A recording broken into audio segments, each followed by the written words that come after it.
C'est un moment dans lequel l'Éternel nous offre pour que nous puissions, bien-aimés, pas seulement, bien-aimés, nous plonger dans son intimité, mais aussi à écouter sa parole. Je vous invite, mes chers amis, à se connecter massivement et nombreux aussi à partager avec nos frères et sœurs bien-aimés qui désirent, bien-aimés, se plonger dans une autre dimension de la présence de Dieu et surtout, bien-aimés, en cherchant cette communion avec le Seigneur.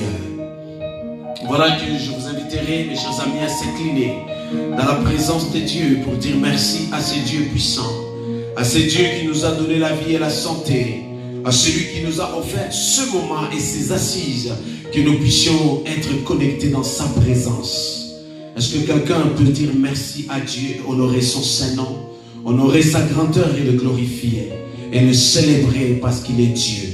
Est-ce que tu peux dire merci à Dieu? Est-ce que tu peux le lever et le glorifier? Alléluia. Père, dans le nom de Jésus, nous voulons honorer ton nom et glorifier ta Seigneurie.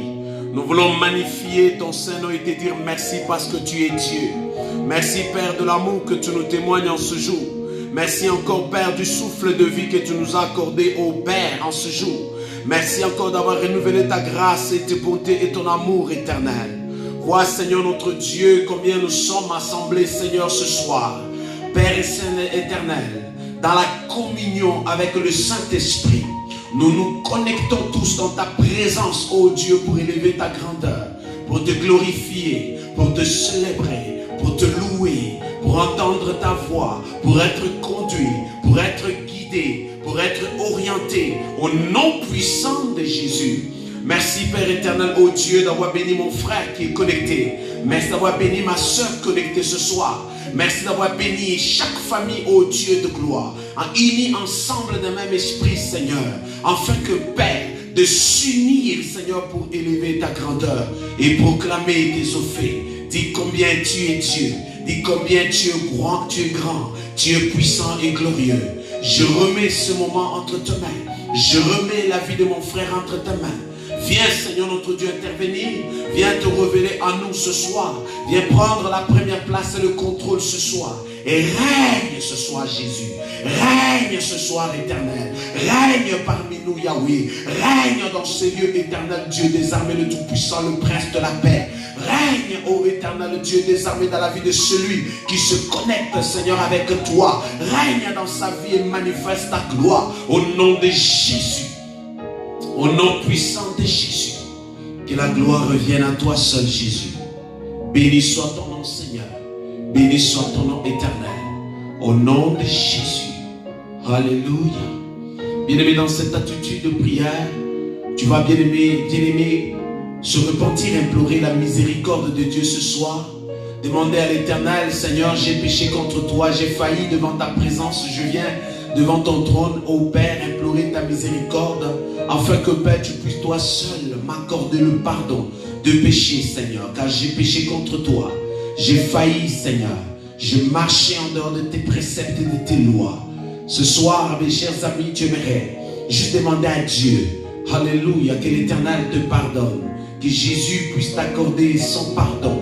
Ce soir, qu'il pardonne ta vie, ta famille, qu'il te pardonne de ce que tu as fait, de ce que tu as dit, de tout ce que tu as pu accomplir devant la présence de Dieu, qui n'ont pas honoré son nom et qui a brisé la communion avec lui. Est-ce que quelqu'un peut se réconcilier avec Dieu ce soir? Dans le nom de Jésus, réconcilie-toi avec le Tout-Puissant au nom de Jésus.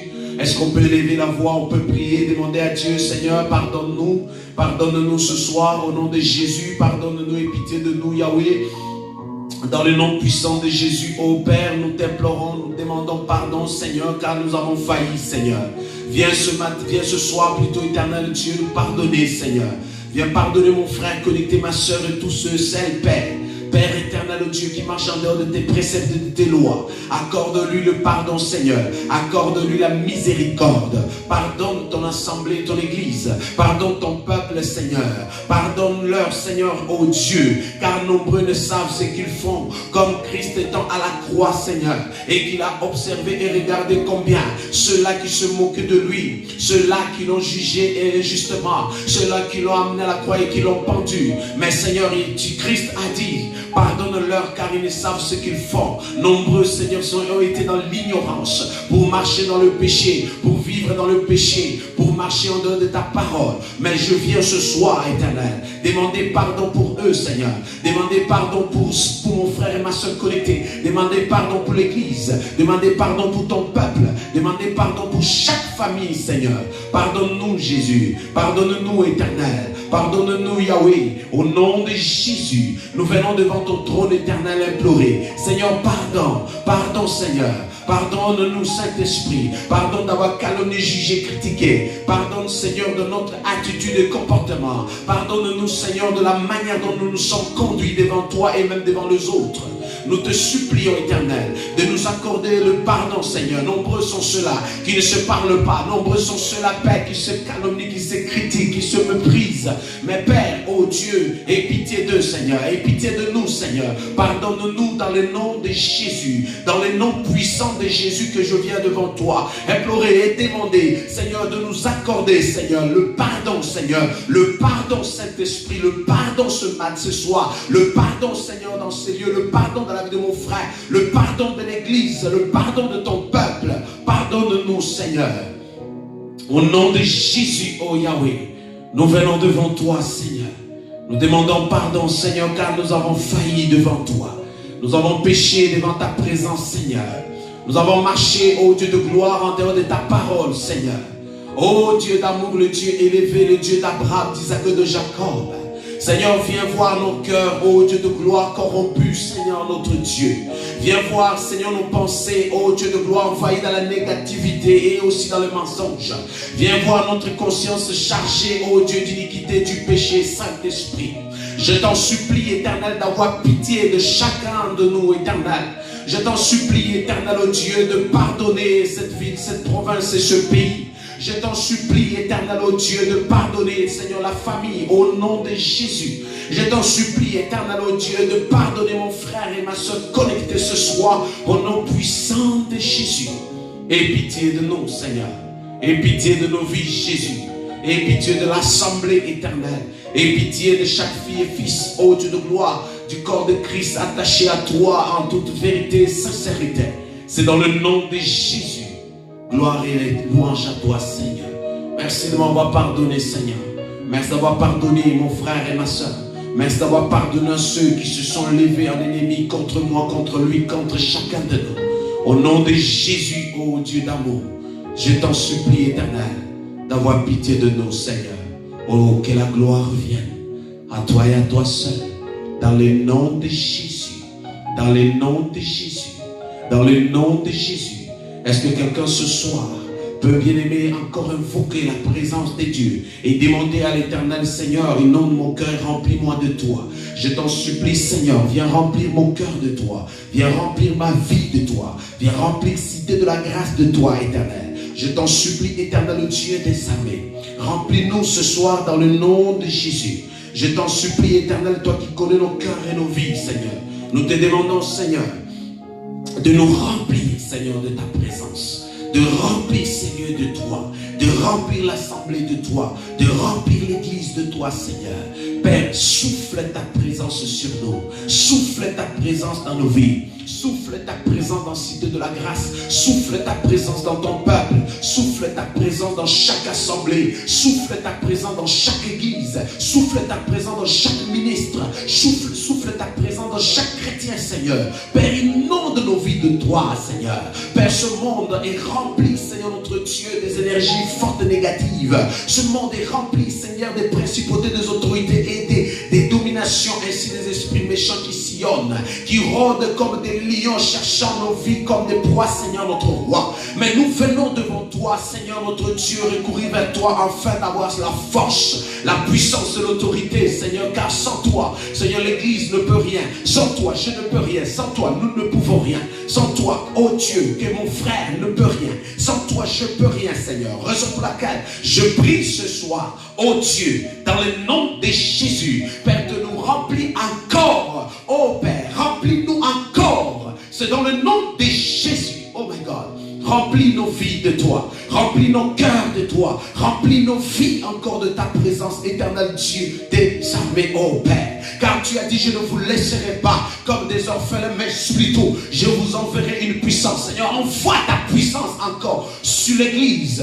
Envoie encore ta puissance, ô Dieu, sur ton peuple. Quand Paul et Silas enchaînés, emprisonnés. Seigneur notre Dieu, ils ont juste invoqué ton nom. Tu te révélais à eux en les inondant de ta puissance. Père, nous prions, oh Dieu, ce soir, afin que nous aussi, nous soyons pleinement remplis de toi, pleinement remplis de ta puissance, pleinement remplis de ton autorité et de ta gloire. Fais-le Seigneur, fais-le Jésus, fais-le Éternel, au nom de Jésus. Alléluia.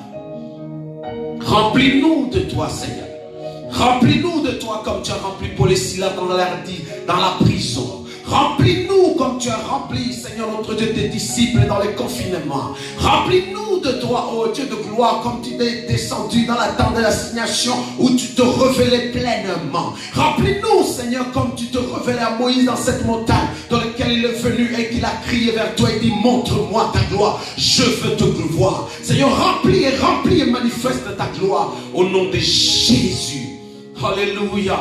Seigneur, le peuple est assoiffé de toi. L'église est assoiffée de toi. Nous sommes assoiffés de toi, affamés même de toi. Seigneur, inonde nos cœurs, Père. Inonde nos vies de toi. Remplis-nous encore de ta puissance, de ton esprit, ton Saint-Esprit. Car, Seigneur, Shadrach, Meshach, dans l'heure, Seigneur, fut rempli de cette puissance. Et cette puissance se révélait lorsqu'ils étaient dans la fournaise ardente, chauffés et surchauffés. Mais tu te révélais parce que tu étais en eux. Tu te manifestais, tu les as libérés, Seigneur, notre Dieu, de la main de Nabucodonosor. Seigneur, qu'il en soit de même, Seigneur notre Dieu, pour celui qu'on a jeté dans la fosse au lion. Qu'il en soit de même pour celui qu'on a jeté dans le filet du oiseleur.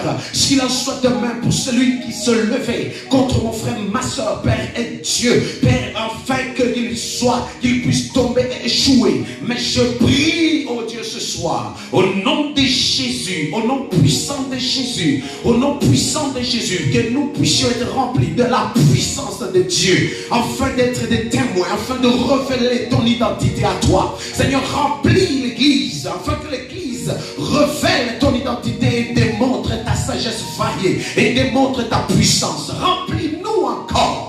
Au nom de Jésus, enfin, Père, que l'ennemi tombe dans la confusion de voir combien les enfants de Dieu sont debout, les enfants de Dieu sont encore puissants, les enfants de Dieu marchent encore dans la gloire. Remplis-nous, Seigneur, remplis l'église, Seigneur, remplis l'église au nom de Jésus. Remplis-nous, Saint-Esprit, remplis mon frère connecté. Seigneur, il est assoiffé, affamé de toi, désirant bien ta présence dans sa vie. Seigneur, parce qu'il a vu combien sa vie tourne au désarroi, sa vie tourne échec sur échec, mais Père, il cria vers toi, Seigneur, où es-tu? Alors ce soir, Père, je t'en supplie de se révéler à mon frère, de se révéler à ma soeur, celui-là, Seigneur, infecté par une maladie quelconque, diagnostiqué par une maladie quelconque, un problème, un sujet, Seigneur. Mais je t'en supplie, Seigneur, souffle ta présence Jésus, ta présence Saint-Esprit, dans le nom de Jésus. Tu es digne, Seigneur. Viens remplir ton peuple, viens remplir l'église, viens remplir l'assemblée de toi, de ta puissance, dans le nom de Jésus, dans le nom puissant de Jésus. Tu es merveilleux, Père, tu es puissant. Que la gloire se révèle encore, ô Dieu de gloire, sur nous, parce que nos vies, Seigneur, ne sont pas des vies, Seigneur, notre Dieu, dans l'oubliette, mais plutôt des vies remplies de la puissance de Dieu, remplies de l'autorité de Dieu, remplies de l'Esprit du Seigneur. C'est dans le nom puissant de Jésus. Vous savez, frère, lorsque tu es rempli de la puissance de Dieu, cette puissance se manifeste, cette puissance se démontre. Cette puissance révèle la gloire et même l'autorité et la toute-puissance de Dieu. La Bible parle que Paul, lorsqu'il est arrivé sur l'île de Malte dans laquelle se trouvait le peuple barbare, et bien aimé, après avoir raté les naufrages, après avoir raté une mort certaine du naufrage qu'ils ont eu, la Bible dit que le peuple un peuple spécial les accueillir, bien aimé, autour du feu. Mais Paul, en voulant contribuer, bien aimé, au feu, va aller chercher des broussailles. Il amène du bois, comme tout le monde amenait du bois. Mais il déposa, bien aimé, des bois dans le feu, comme tout le monde pouvait le faire. Mais hélas, la Bible dit qu'une vipère sortit du feu et s'attacha à la main de Paul.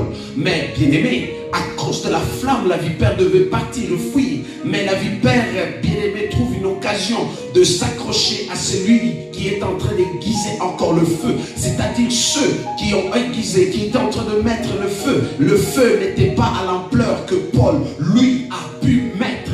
Mais lorsque Paul a déposé, et là en ce moment la vipère choisit cette occasion de sortir, mais pas pour fuir, mais s'accrocher à la main de Paul. Ici j'aimerais dire à quelqu'un, peu importe bien aimé l'ampleur du combat, l'ampleur de la puissance de l'ennemi, de l'œuvre de l'ennemi, mais il y a une puissance de Dieu en toi. Peu importe la manière dont l'ennemi s'est accroché à toi, par des microbes, par des virus, par des maladies quelconques, par un problème, une situation.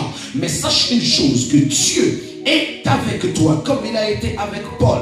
La Bible dit que les hommes ont attendu voir Paul tomber raide et mort, mais la Bible dit que Paul, bien-aimé, a juste secoué la main et ramené encore cette vipère dans le feu. Alors je dis à quelqu'un, bien-aimé, tu n'as qu'à secouer cette vipère, à secouer ce problème, à secouer, bien-aimé, ce Goliath, à secouer cette malédiction ce soir, à secouer cette œuvre du malin dans ta vie ce soir, à secouer le programme de l'ennemi bien-aimé et de le jeter encore dans le feu, parce que Dieu est avec toi, la puissance de Dieu est avec toi. Et je prie au nom de Jésus, quiconque bien-aimé est connecté et en prière en ce moment avec moi, et qu'ensemble bien-aimé nous sommes en train de monter dans cette dimension.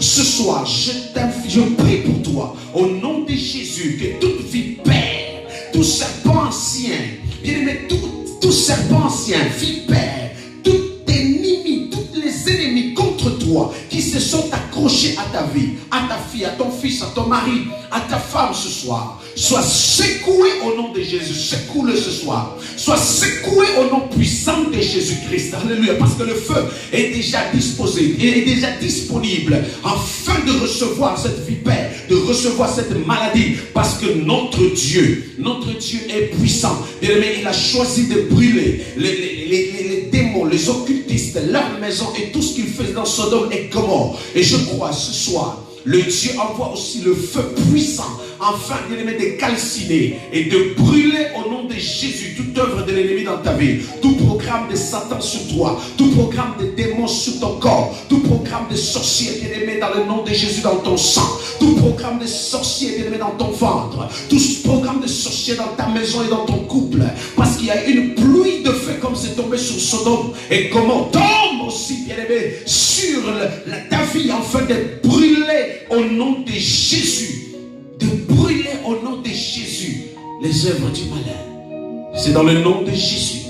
Je crois que, bien aimé, ce soir, les chaînes qui lient tes pieds tombent maintenant.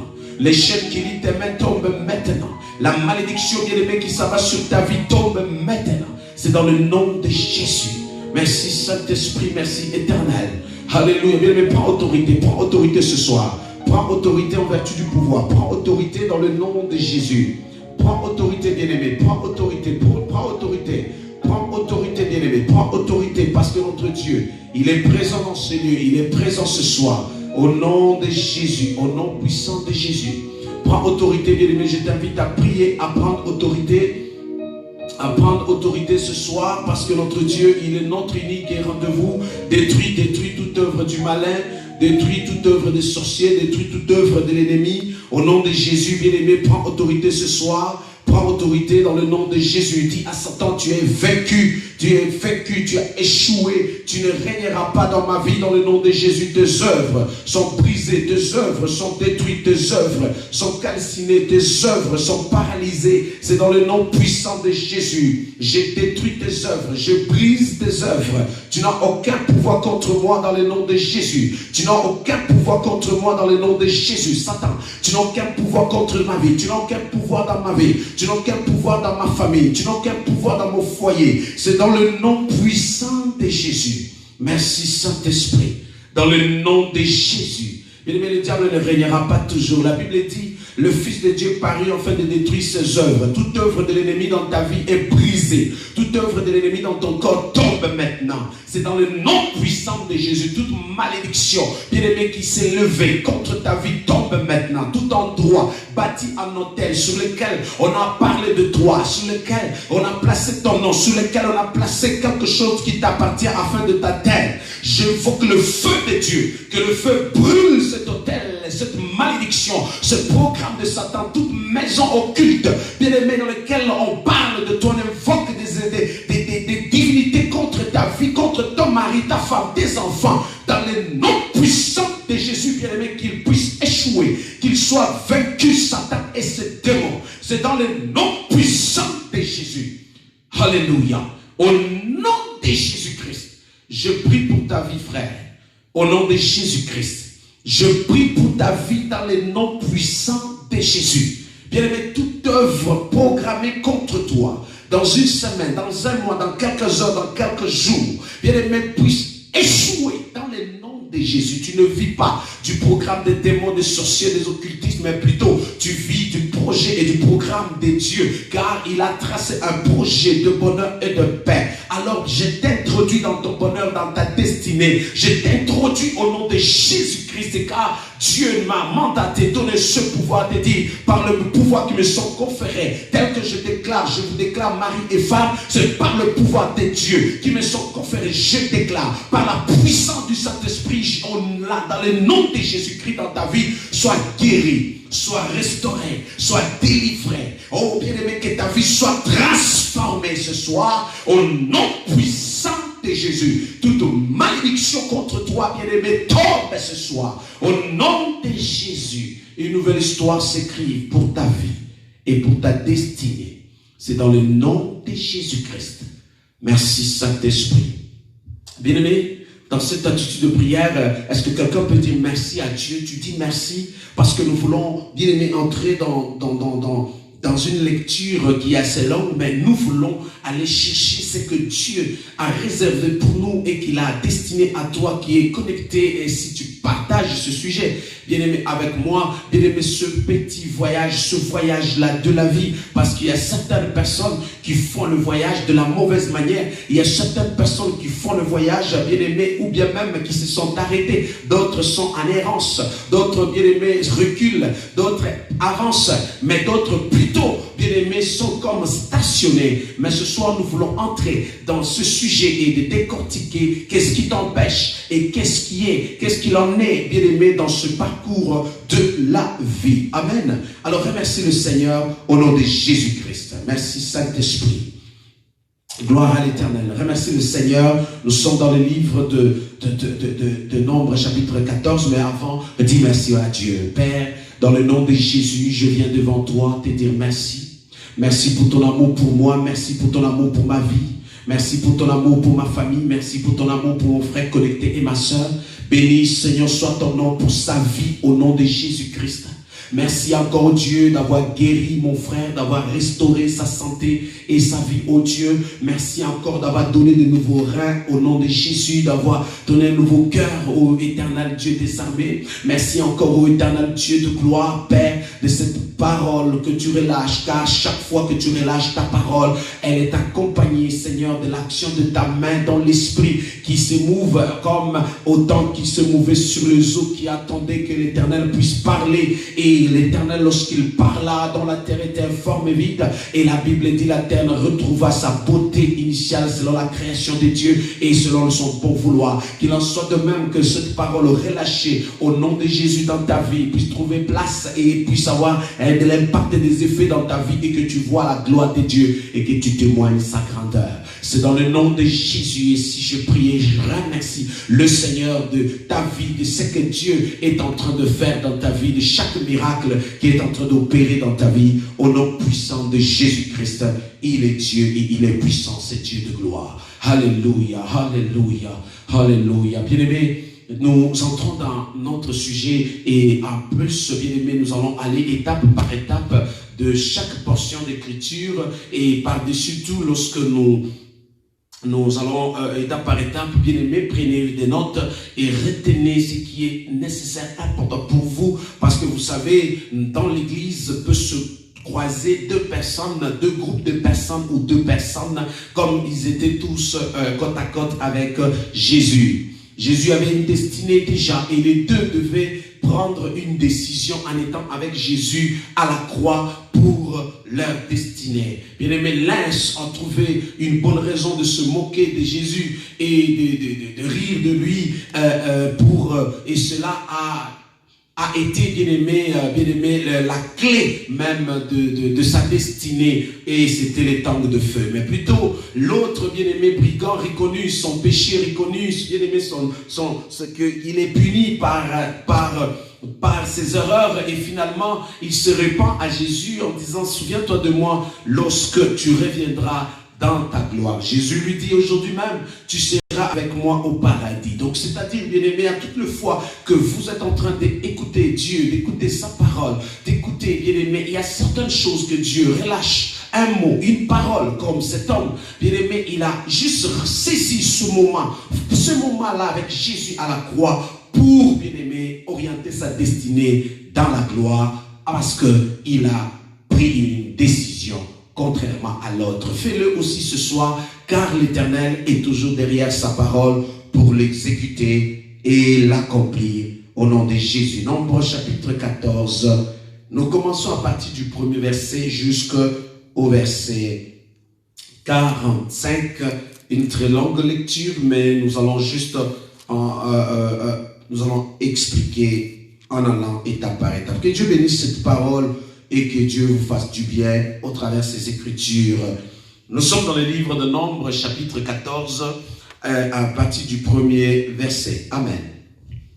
Alléluia. Nombre, chapitre 14. La Bible dit, toute l'assemblée éleva la voix et poussa des cris, et le peuple pleura pendant la nuit. Tous les enfants d'Israël murmurèrent contre Moïse et Aaron, et toute l'assemblée leur dit, que ne sommes-nous pas morts dans le pays d'Égypte, ou que ne sommes-nous pas morts dans le désert? Pourquoi l'Éternel nous a fait-il aller dans ce pays où nous tomberons par l'épée, où nos femmes et nos petits-enfants deviendront une proie? Ne faut-il pas mieux pour nous retourner en Égypte? Le verset 4, il dit, ils se dirent l'un et l'autre, nommons un chef et retournons en Égypte. Nommons un chef et retournons en Égypte. Ici, nous sommes dans Nombre chapitre 14, du premier verset jusqu'au 4e. La Bible présente une histoire lorsque Moïse a envoyé les espions vers la terre promise pour aller espionner, pour aller voir la terre que Dieu a promis, pour aller voir le lieu où coule certainement le lait et le miel. Mais ce peuple, au retour, vient faire le rapport à Moïse devant tout le peuple. Ce peuple vient faire le rapport à Moïse devant tout le peuple, mais après leur discours, la Bible dit que le peuple se mit à murmurer.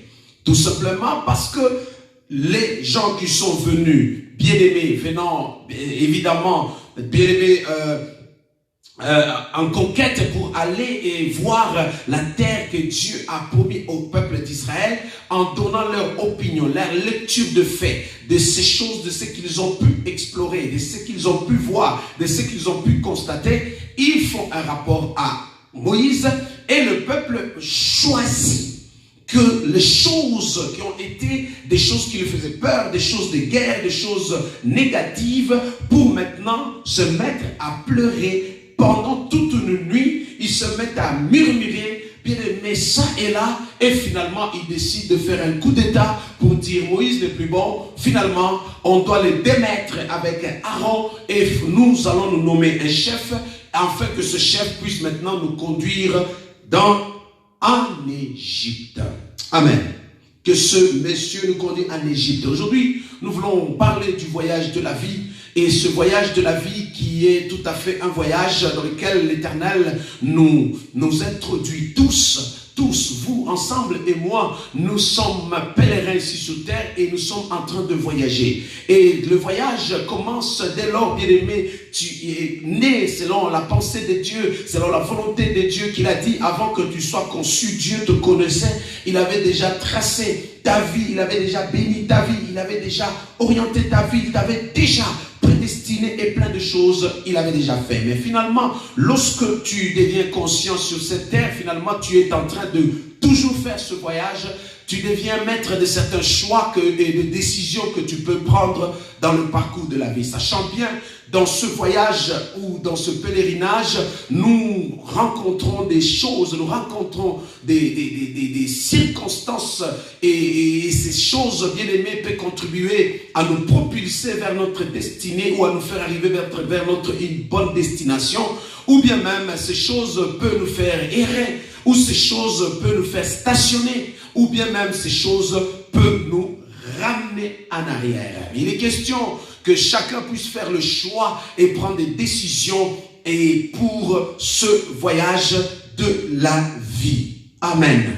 Ici, le peuple faisait un voyage qui était tout à fait un voyage de la vie, un voyage de leur destinée, un voyage pas seul, mais un voyage avec un Dieu. Ce peuple bien-aimé a longtemps vécu sous la domination et l'esclavage bien-aimé des pharaons, et dans leur cri et prière à Dieu, Dieu suscita son serviteur Moïse pour venir afin de les libérer. Et finalement, ils ont été libérés et ils ont commencé le jour zéro de leur voyage de la vie. Mais sauf que dans le parcours de leur voyage, il y a une destinée, il y a une destination. Bien aimé, il y a une finalité, il y a une direction. Ils sont en train de quitter un lieu pour aller quelque part. Et dans ce parcours, bien aimé, il y a plein d'événements qui contribuent dans le voyage. Il y a plein de circonstances dont nous rencontrerons ou nous rencontrons déjà dans ce voyage. Il y a des combats qui peuvent être devant nous, dont nous devons lutter. Il y a des Goliaths, il y a la mer Rouge, il y a derrière nous le Pharaon qui peut nous pourchasser. Toutes ces choses, bien aimé, contribuera, bien aimé, dans le voyage de la vie. Vous allez voir, mes chers amis, nombreux que nous sommes, nous confrontons aussi à plein de choses, bien aimées, de la vie qui fait partie de notre pèlerinage et même de notre voyage. Certains voyagent constamment avec des combats achalandés, des combats de vie. Ta vie n'est que des combats. Il y a d'autres bien-aimés qui voyagent sans disant paisiblement, rien ne les arrête, ils sont en vitesse de fusée, ils avancent. Il y a d'autres qui s'arrêtent en chemin après tant d'années et finalement on ne parle plus, l'histoire s'arrête. Mais il y a d'autres, mes chers amis, qui sont en train d'aérer, ils sont en train de pèleriner, ils sont en train, bien-aimés, de faire le tour à rond. Ils n'avancent pas, ils ne progressent pas, ils ne reculent pas, mais ils font le sur place et ils sont stationnés. Mais il y a d'autres dans le voyage, bien-aimés, ils décident finalement de faire le choix de reculer en arrière, mais plutôt le temps que nous faisons face, c'est un temps qui nous avance. Mais n'oubliez pas, le temps est conjugué dans les trois temps du parcours de la vie. C'est le passé, le présent et le futur. Alors toi, tu es assis avec moi dans ce présent. C'est à toi de décider si dans ce voyage de la vie, tu veux conjuguer, bien-aimé, ta vie en allant vers le futur, en avançant, progressant, en faisant un pas en avant, ou finalement tu veux juste conjuguer le voyage de ta vie en restant sur place, stationné et en train de crier à ton triste sort. Ou finalement tu peux aussi conjuguer, bien-aimé, le voyage de ta vie dans le passé où j'étais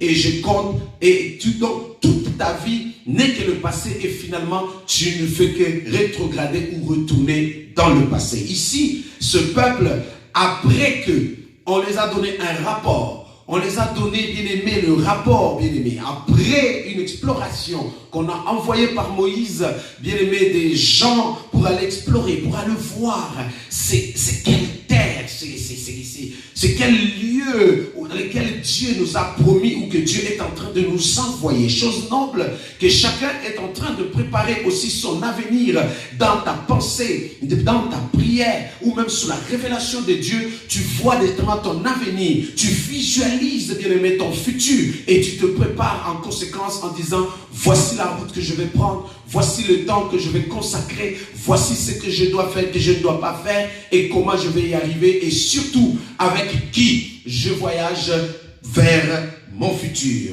Mes frères, ici ce peuple, après avoir entendu que leur destinée, les lieux ou bien leur finalité de leur voyage, il y a certainement le lait qui coule, le miel qui coule, c'est une terre fertile, c'est un lieu béni, c'est un lieu de faveur, c'est un lieu où Dieu, bien aimé Dieu vraiment a fait le bon choix. C'est bien aimé, c'est Dieu qui les a envoyés, c'est Dieu qui les fait marcher, c'est Dieu qui marche nuit et jour avec ce peuple.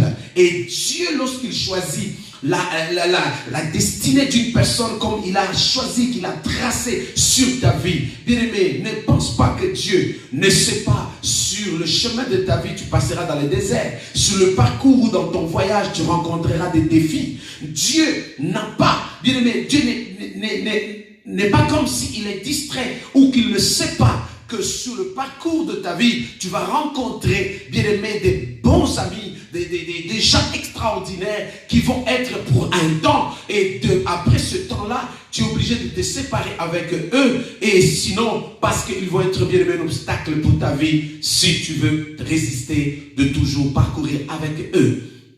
Mais finalement, ce peuple, après qu'ils ont entendu, se mettent à pleurer. Ce peuple avait une promesse. Ce peuple était conduit par Dieu, nuit et jour. Ce peuple avait un bon leader de la personne de Moïse, bien-aimé, qui était constamment dans la présence de Dieu et qui le conduisait, bien-aimé, dans le chemin de l'excellence. Mais ce peuple va murmurer contre l'Éternel, contre Moïse et même son interprète Aaron. Et ils vont les démettre de leur fonction pour dire combien nous devons choisir un chef. Et nous devons prendre notre destin entre les mains. Et notre destin, c'est quoi? Retournons en Égypte. Nombreux font face à ces dilemmes de regarder que, soi-disant, les gens avec qui vous voyagez dans le parcours de la vie, bien aimé leur histoire ou bien même leur force de marcher avec vous tire à leur fin et vous prenez la décision au lieu que Dieu puisse prendre la décision pour vous dire comment c'est lui qui a permis que ces choses arrivent, qui a permis que cette chose arrive, afin que, bien-aimé, tu puisses, bien-aimé, marcher complètement avec lui. Mais sinon, bien-aimé, tu vois la chose, les difficultés, les défis, ne voulant pas affronter ces difficultés et ces défis, tu décides de prendre le destin de ta vie entre tes mains. Nous allons lire encore. Et nombreux ont enlevé complètement de leur vie leur pasteur, enlevé complètement de leur vie leur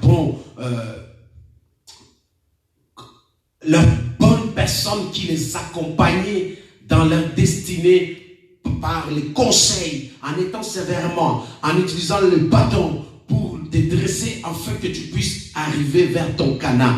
Mais plutôt tu n'aimes pas le bâton, tu n'aimes pas les remarques, tu n'aimes pas qu'on te redresse, mais tu prends juste une décision de dire mieux vaut une personne qui a la houlette parce que je vais juste glisser et aller selon mon bon vouloir. La Bible dit autrefois mes brebis étaient errants. Pourquoi? Chacun faisait ce qu'il le voulait. Pourquoi? Parce que les brebis étaient sans berger. Mais au-delà, les brebis ont un berger. Les brebis suivent la voie du berger et elles sont conduites par le berger. Et ta vie, ce qui te manque et qui te fait que tu sois sur place et qui te pousse à prendre des décisions, de retourner constamment dans le monde, c'est parce que ta vie est abandonnée à soi-même et ta vie est abandonnée à toi-même. Donc tu prends des décisions seul, tu voyages seul, tu parcours seul. Mais voilà pourquoi tu ne fais que prendre de mauvaises décisions et de mauvais choix. Mais ce soir, je t'invite, frère, à prendre une décision ferme, à introduire dans ta vie ou à s'abandonner, bien aimé, complètement à un berger qui est l'Éternel, le véritable bon berger, afin que lui seul puisse te conduire, peu importe les vagues, peu importe la mer rouge, peu importe la poursuite des pharaons, peu importe les murs de Jéricho. Il sait qu'il a tracé ce projet pour ta vie. Il sait que le projet qu'il a tracé est de bonheur et de paix. Il sait que ta destinée, c'est une destinée dans laquelle le lait et le miel coulent. Il sait ce qu'il a tracé. Peu importe les embûches, peu importe les problèmes, le désert, mais l'Éternel a pourvu toujours. Il pourvoit et il a pourvu, bien-aimé, que tu rencontreras cela et cela va forger ton caractère et cela va te rendre encore plus efficace et plus comme une femme ou un homme debout, conquérant, et tu vas progresser et avancer. Mais dès lors, bien aimé, tu décides de lâcher, tu décides d'abandonner, tu décides soit de reculer, tu décides d'écarter les bonnes personnes autour de toi qui t'accompagnent dans le droit chemin, malgré leurs conseils, malgré leurs bâtons, mais tu décides de les écarter pour prendre ta vie en main. C'est ce que font ce peuple qui a expérimenté la gloire de Dieu, mais va faire une forte rébellion. Amen. Alléluia. La Bible dit, Moïse et Aaron tombèrent leur visage. Nous sommes au verset 5, Nombre chapitre 14, verset 5. La Bible dit, Moïse et Aaron tombèrent sur leur visage en présence de toute l'assemblée réunie des enfants d'Israël, et parmi ceux qui avaient exploré le pays, Josué, fils de Nun, et Caleb, fils de Jophiné, déchirèrent leurs vêtements et parlèrent ainsi à toute l'assemblée des enfants d'Israël. Le pays que nous avons parcouru pour l'explorer est un pays très bon, excellent. Et si l'Éternel nous est favorable, il nous mènera dans ce pays et il nous le donnera. C'est un pays où coule le lait et le miel seulement.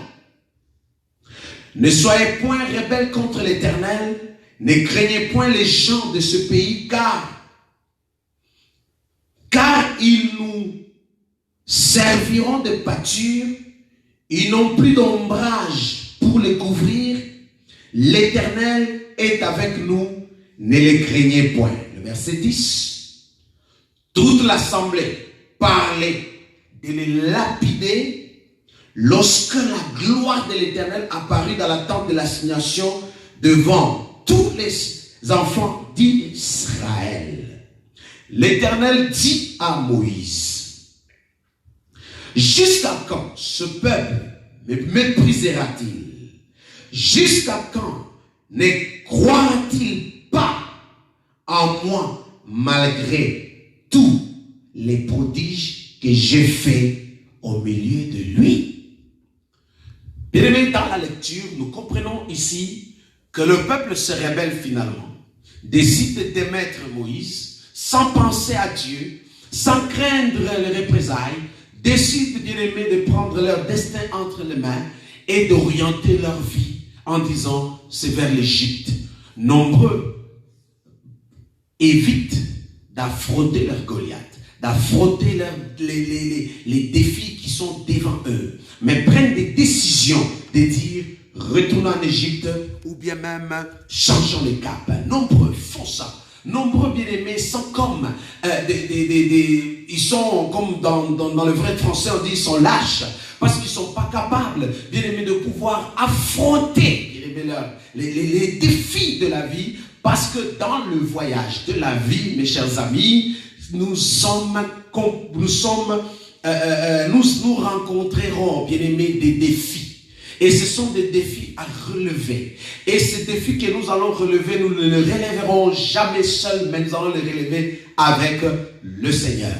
Ici, Caleb et Josué qui ont exploré vont donner leur opinion avec tant d'autres et en disant certainement, le lait et le miel coulent ce pays et c'est un pays excellent, un pays bon. Mais il y a un peuple. Nous avons vu certainement les fils d'Anak qui sont un peuple grand. C'est-à-dire, peu importe dans ta destinée, peu importe le voyage de la vie. Bien aimé, certainement, il y aura toujours des défis à relever. Ça fait partie de la vie. Mais ici, l'Éternel te dit, ne sois pas lâche de pouvoir à chaque fois qu'il y a une situation ou un problème, tu décides d'abandonner ou de lâcher, mais plutôt accroche-toi, plutôt combat ce combat, plutôt, bien-aimé, saisis-le, bien-aimé, et combat-le. Parce que si tu ne le fais pas, la Bible est claire, celui qui se relâche dans son propre travail est frère de celui qui détruit. Donc, frères et sœurs, ce soir, je me juste t'exhorter en disant, frère, les défis dans le voyage de la vie vont paraître souvent comme étant c'est grand, c'est compliqué, j'en peux plus, je ne sais pas quoi faire. Oui, tu ne sais pas quoi faire. Tu sais quoi faire, c'est s'accrocher à Dieu et dire, Seigneur, je ne voyage pas seul, je voyage avec toi. Israël a vécu des merveilles avec Dieu dans sa vie. Israël a vu Pharaon être agenouillé, mes chers amis, par des frappes de la part de Dieu. Mais Israël fut sorti pas victorieux et pas les mains vides, mais avec la richesse. Mais dans leur voyage de la vie, bien aimé, Israël a rencontré plusieurs défis qu'Israël a relevés. Mais voilà maintenant, arrivé à quelque part, quelques kilomètres, bien aimé, de leur destinée, Israël va voir combien que c'est dur d'avancer, c'est dur de progresser. C'est dur d'avancer, c'est dur encore de continuer. Tout simplement parce que leur destination, il s'avère qu'il y a d'autres défis qui les attendent. Bien aimés, les défis, il y en aura toujours dans le parcours de la vie. Et dans ce voyage que nous voyageons, les défis peuvent varier, dépendamment des temps, dépendamment des circonstances, les événements. Toutes ces choses peuvent paraître, mais il est question à toi de s'accrocher à celui qui t'a fait sortir de l'Égypte. Il est question de s'accrocher à celui vers qui tu as donné toute ta vie et ta confiance. Parce que lui, il t'a démontré combien il t'a sauvé du filet du oiseleur, de la malédiction, de la loi, d'iniquité, du péché, des coutumes, des traditions. Il t'a sauvé de la main de Pharaon. Il t'a sorti de l'esclavage. Il t'a sorti des coutumes. Il t'a sorti dans le monde. Mais maintenant, dans le voyage de la vie, ce n'est pas parce que et tu marches avec Dieu, tu ne vas pas rencontrer, mes chers amis, des défis, tu ne vas pas rencontrer des difficultés, tu ne vas pas rencontrer, parce que souvent, certaines personnes pensent qu'en étant avec Dieu, en devenant chrétien, c'est fini, plus de combats, plus de... Non, les combats, il y en aura, sauf que tu ne vas plus les combattre seul, tu ne vas plus, bien aimé, livrer bataille seul, mais tu le feras avec Dieu. D'ailleurs, Dieu te signalera, il te montrera qu'il y a un défi devant toi dans tel kilomètre, tel mètre, dans tel événement. Voici comment tu dois agir et tu dois fonctionner si seulement si tu es une personne qui s'abandonne complètement à lui. Parce qu'il est celui qui guide nos pas et qui guide. Alors, Josué, après avoir parlé avec Caleb, le peuple ne veut rien savoir, ils veulent le lapider. Ne sois pas celui qui se relâche ou qui abandonne lorsque les défis deviennent grands. Amen. Et la Bible dit, Josué essayait de les expliquer. Non, ça n'entre plus. Ils ont tout oublié. Et maintenant, l'Éternel vient devant eux tous se manifester. Dieu se manifeste devant eux tous. Ils ont vu Dieu se manifester. Maintenant, Dieu parle à Moïse. Jusqu'à quand ce peuple va me mépriser? Jusqu'à quand ce peuple ne va-t-il pas croire en moi avec les prodiges, les miracles, tout ce que j'ai démontré en leur faveur? C'est la même chose, mes chers amis, que Dieu pose la question que tu abandonnes, ou tu te rétrogrades, ou tu décides de reculer dans le monde. Tout simplement, parce que tu ne crois pas que ce même Dieu qui t'a aidé hier est capable de t'aider aujourd'hui. Le même Dieu qui a fait dans le passé est capable de le faire aujourd'hui, dans ton présent, pour un futur meilleur. C'est le même Dieu, car il est le même hier, aujourd'hui et encore demain et pour toujours pour toi. C'est le même Dieu, même si les choses que Dieu a pu faire pour toi sembleraient minimes.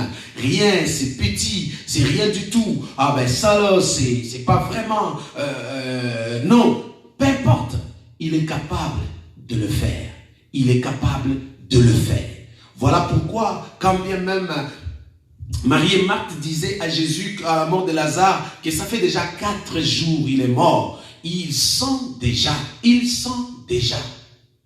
Donc Jésus pour lui ne voyait pas comme étant un défi qui est grand, qui peut dépasser son autorité et sa puissance. Mais Jésus a associé son Père dans cette affaire en disant: Père, tu m'as toujours exaucé, exauce-moi encore. Dieu étant présent manifeste sa gloire. Lazare qui était mort, bien-aimé, Lazare sentait déjà, mais Lazare sortit vivant. Lazare marcha sur ses pieds. Amen. Il en est de même, si tu crois dans des moindres de choses, crois que Dieu est capable de faire même dans des grandes choses qui vont arriver. Certainement, autrefois, Dieu t'a guéri de la fièvre.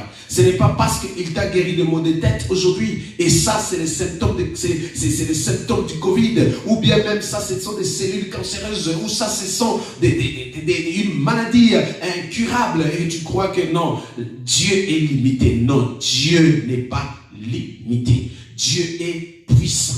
Ce qu'il a fait en Égypte, il est capable de le faire pour toi dans ton désert et il est capable de t'amener vers ta destinée. Il est capable. Crois-le, crois-le, crois-le. Voilà pourquoi Dieu se met en colère, vient parler à Moïse pour dire: comment ce peuple va-t-il toujours me mépriser? Pourquoi méprises-tu encore Dieu? Par tes actes, par tes œuvres, tu méprises Dieu tellement, tu ignores ce qu'il peut faire encore dans ta vie. Tu essayes d'aider Dieu toi-même. Tu essayes de prendre le destin de ta vie dans ta propre main parce que tu ne crois pas que le Dieu qui a fait hier peut le faire aujourd'hui. Et je t'invite, frère, à croire en Dieu.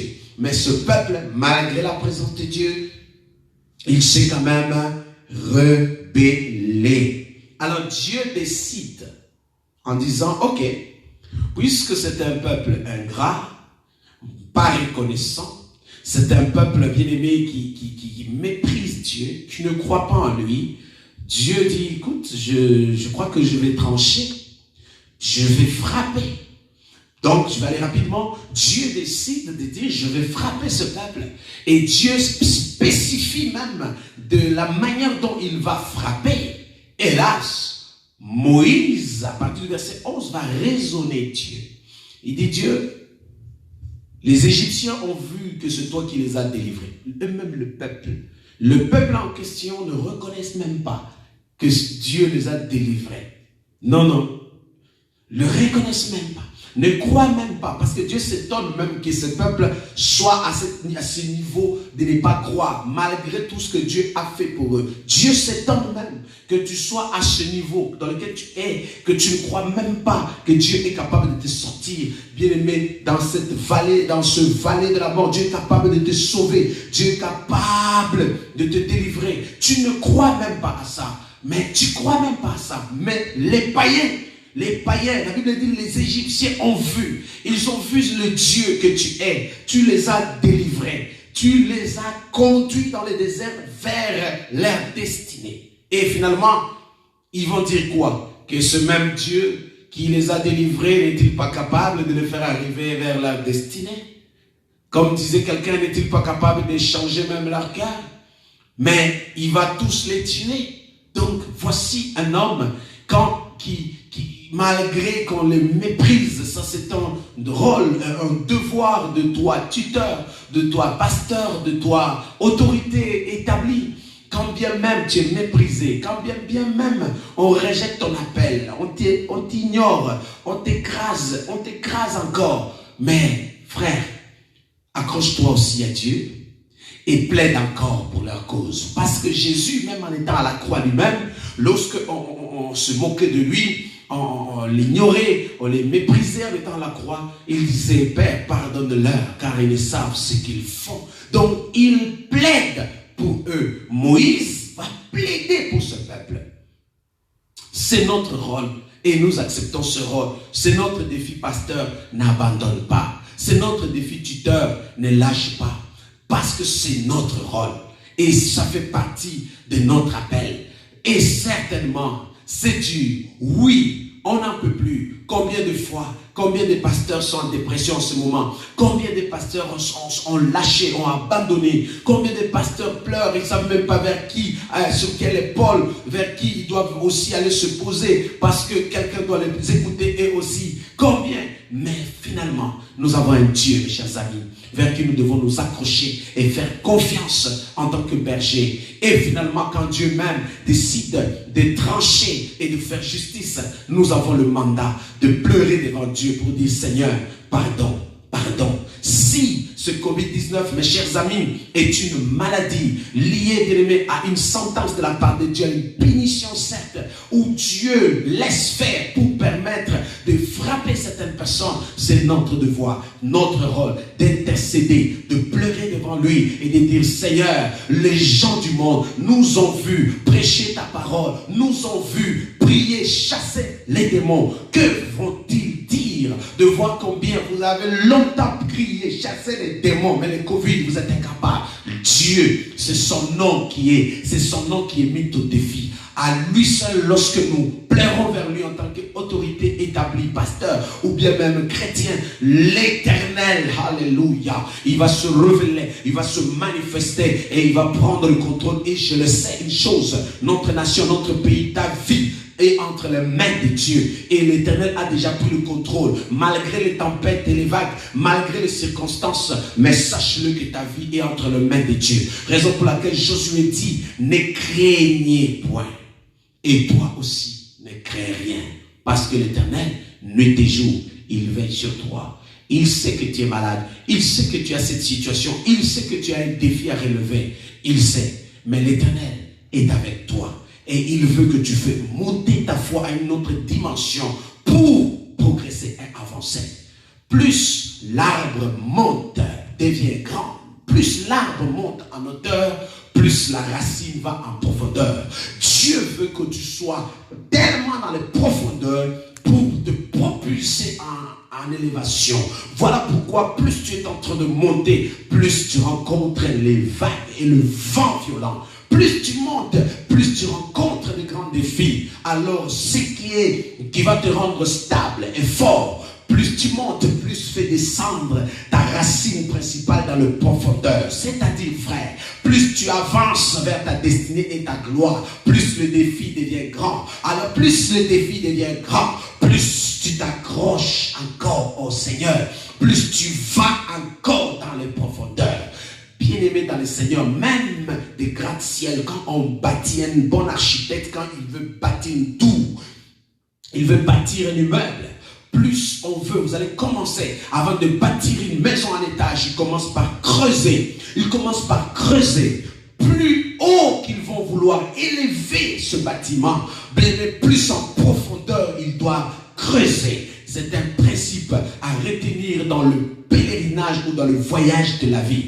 Plus tu veux évoluer, tu veux progresser, tu veux avancer, plus tu dois être enraciné dans le profondeur.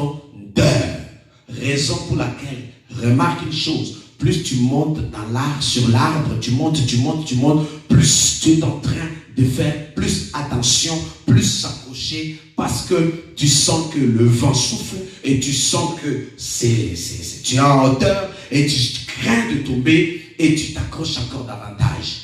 Tout c'est pourquoi? C'est parce que plus tu montes, plus le défi est là, plus tu peux bien recevoir les frappes du vent qui peut souffler. Alors le seul moyen, c'est de t'accrocher encore davantage. Alors voici un peuple qui décide de lâcher et un peuple qui décide de mépriser Dieu et un peuple qui décide d'oublier. Frères et sœurs, je vous ai dit ici dans le pèlerinage de la vie, Et dans le voyage de la vie, nous avons le temps. Et ce temps, bien aimé, se conjugue dans les trois. Nous avons le futur, nous avons le présent et nous avons le passé. Le passé, bien aimé, tout dépend de comment tu fais usage de ton passé. Le passé peut être un moyen pour ta vie, pour permettre à ce que tu puisses te souvenir de ce que Dieu a fait dans le passé, dans des moindres de choses. Comme David disait, moi, je défendais des brebis lorsqu'ils venaient devant l'ours, lorsque l'ours ou le lion sautait sur les brebis, où je les défendais. Donc, cela est devenu, bien aimé, un repère pour lui, pour se souvenir de la force qu'il a. Il fait usage pour défendre la brebis. Et il dit encore avec cette force, je suis capable de défendre l'Israël.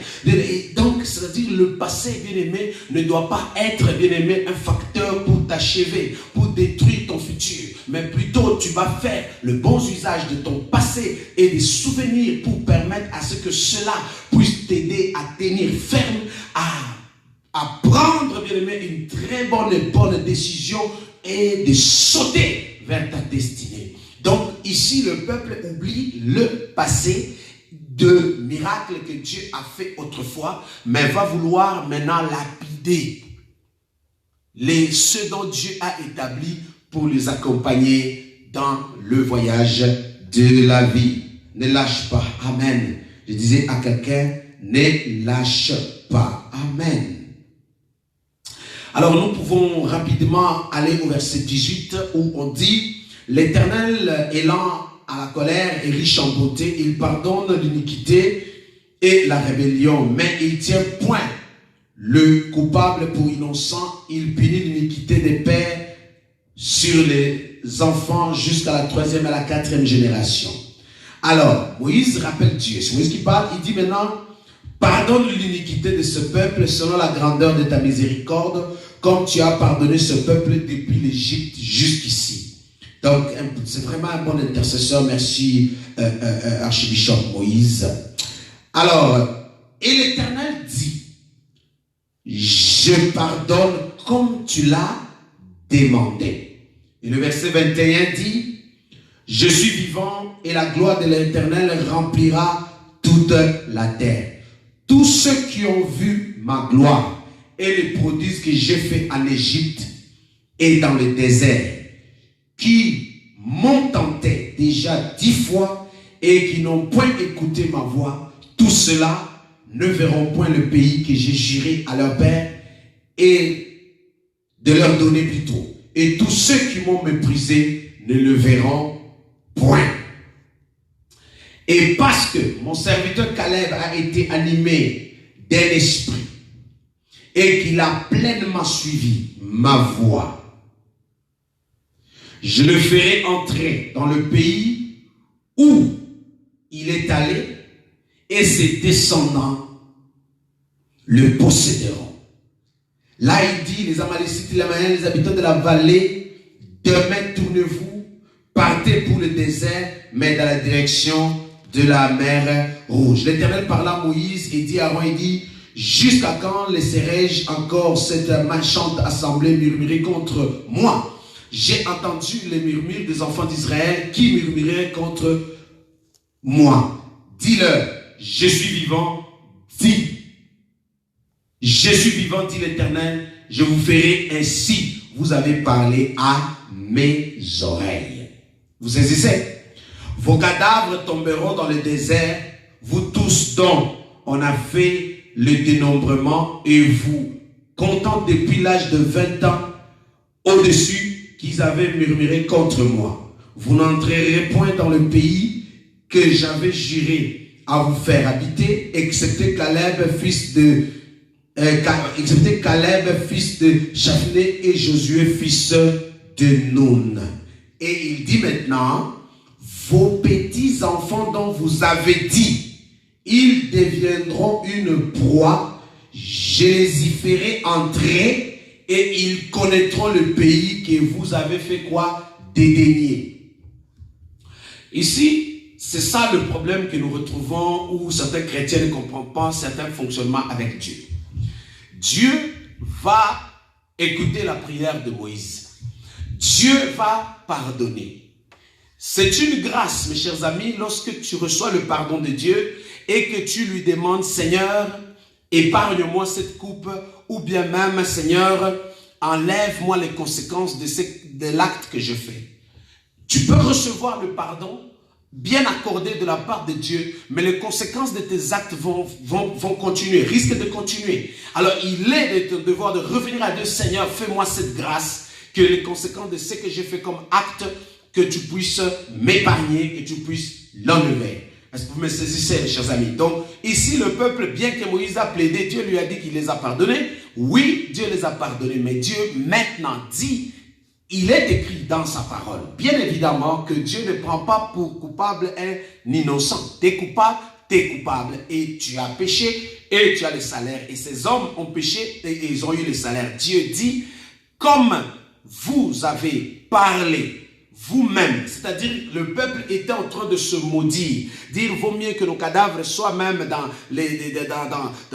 qu'on soit enterrés dans l'Égypte. Il disait même que même nos petits-enfants vont être que des proies. Ils ont commencé à parler sur leur triste sort, à maudire leur vie à cause des difficultés qu'ils ont confrontées. Et Dieu dit, bah, finalement, il dit à Moïse encore, Moïse, tu as demandé pardon, pour eux je les ai pardonnés, mais vois ce peuple, il continue toujours à murmurer et à parler. Alors tel qu'ils ont déclaré, à mes oreilles, je le ferai. Donc Dieu va faire selon la malédiction que eux-mêmes se lançaient sur eux-mêmes. Donc dans le voyage de la vie, mes chers amis, il y a des choix et des décisions, il y a des propos et des paroles, il y a des choses, il y a des événements qui peuvent se dérouler, mais tout dépend des décisions que tu prends, tout dépend des paroles que tu lances sur ton sort, tout dépend des actes que tu poses, tout dépend, toutes ces choses-là contribuent, bien aimé, à faire de la sorte que ton voyage de la vie soit paisible ou même soit un cauchemar. C'est un choix, c'est une décision. Il y a des choses que tu dois faire, il y a des choses que tu ne dois pas faire. Il y a des paroles que tu peux prononcer et des paroles carrément, tu peux juste dire non, ici, là, mieux vaut me taire. Ce peuple continue malgré qu'ils voient Dieu, malgré qu'ils ont vu Dieu se révéler, se manifester en Égypte, continue à murmurer. Dieu dit, écoute, là, je vais trancher, je le ferai tel qu'ils ont déclaré à mes oreilles. Donc, ce soir, j'aimerais dire à quelqu'un, ta vie est bonne. Ton voyage est meilleur.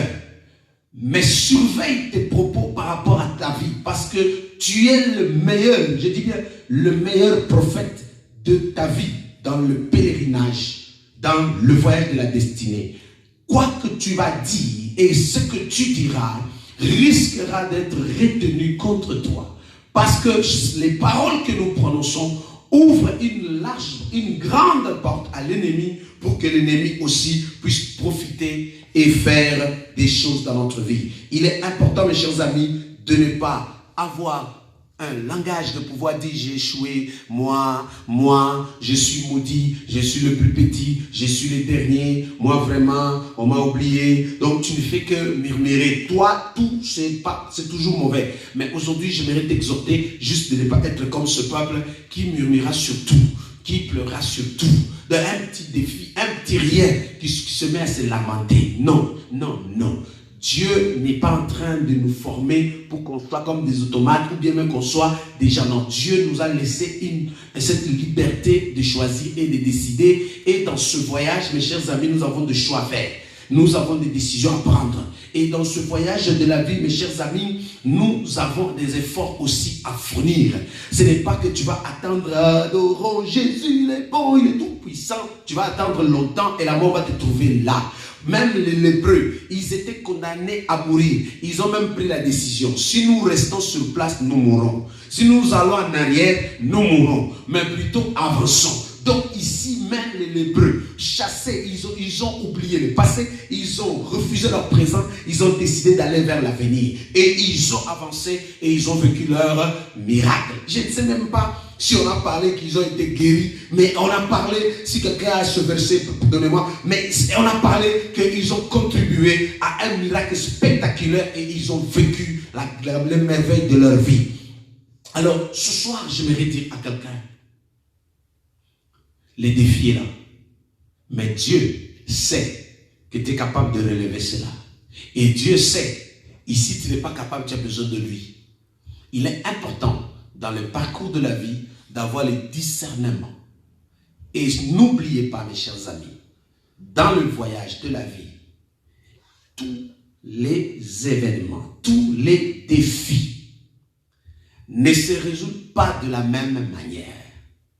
Les choses peuvent venir de la même façon, mais les choses, tu ne dois pas les résoudre de la même façon. Il est important de recourir à Dieu, afin que Dieu te donne ce discernement pour savoir, ici, c'est un combat, ou bien ici, ici, je dois me battre, ou ici, je dois fuir, ou carrément ici, je dois me cacher. Très important, mes chers amis. N'oubliez pas, je vous ai dit, dans le voyage de la vie, surveille ton langage, et dans le voyage de la vie, choisis tes batailles. Dans le voyage de la vie, mes chers amis, et le discernement. Parce que tu risques de commencer à faire des guerres ou à faire des combats dont même Dieu lui-même n'est même pas dedans. C'est-à-dire Dieu a déjà pris la décision de partir.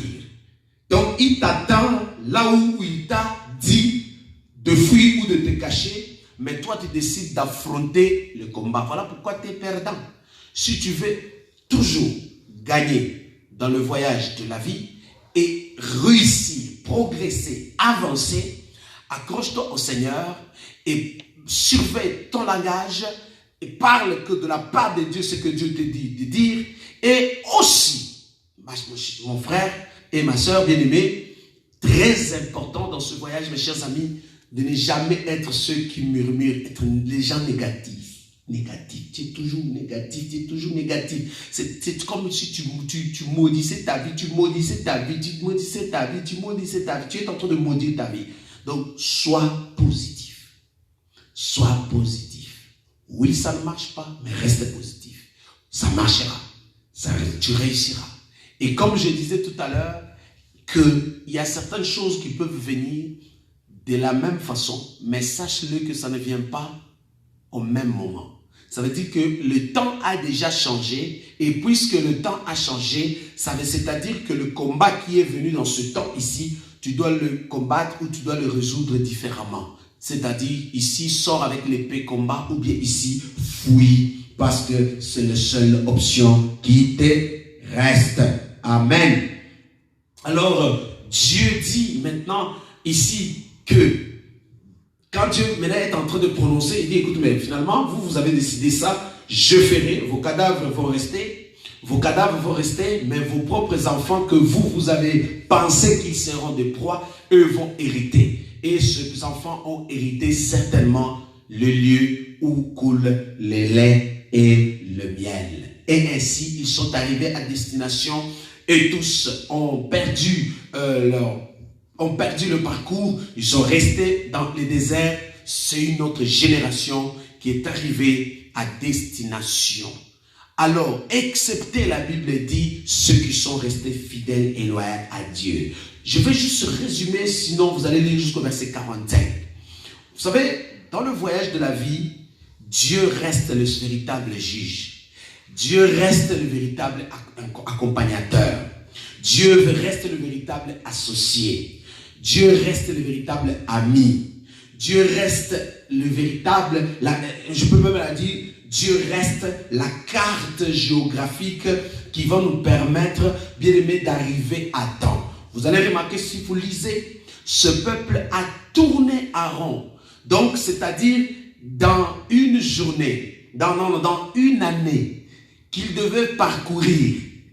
Je veux dire, la distance qu'il devait parcourir en une journée, le peuple a parcouru cette distance en une année.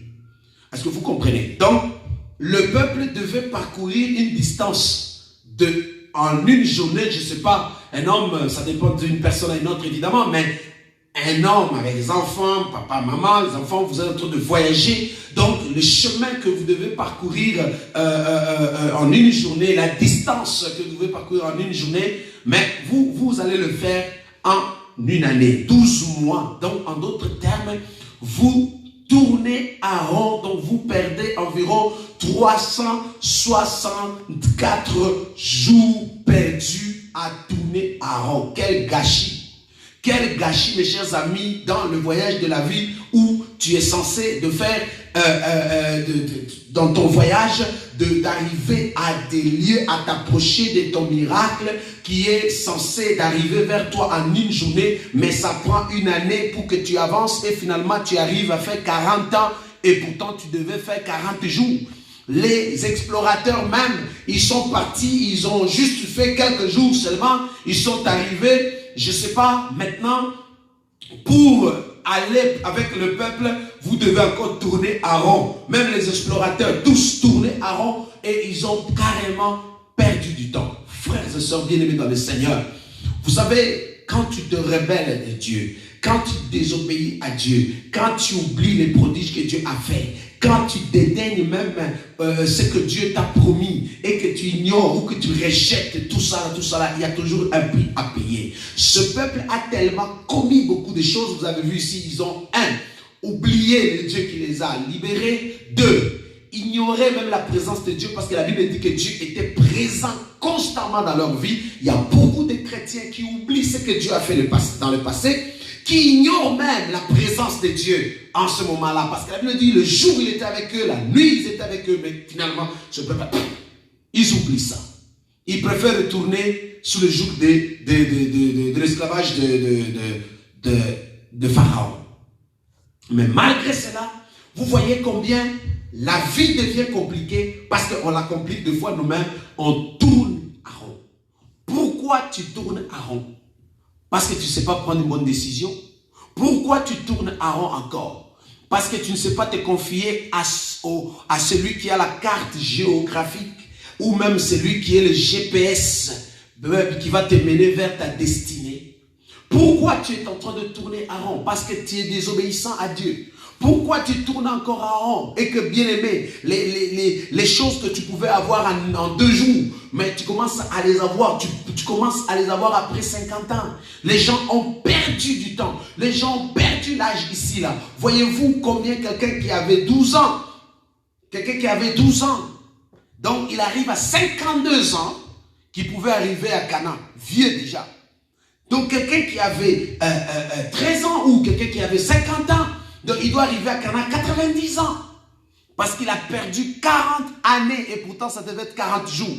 Il a perdu dans le chemin.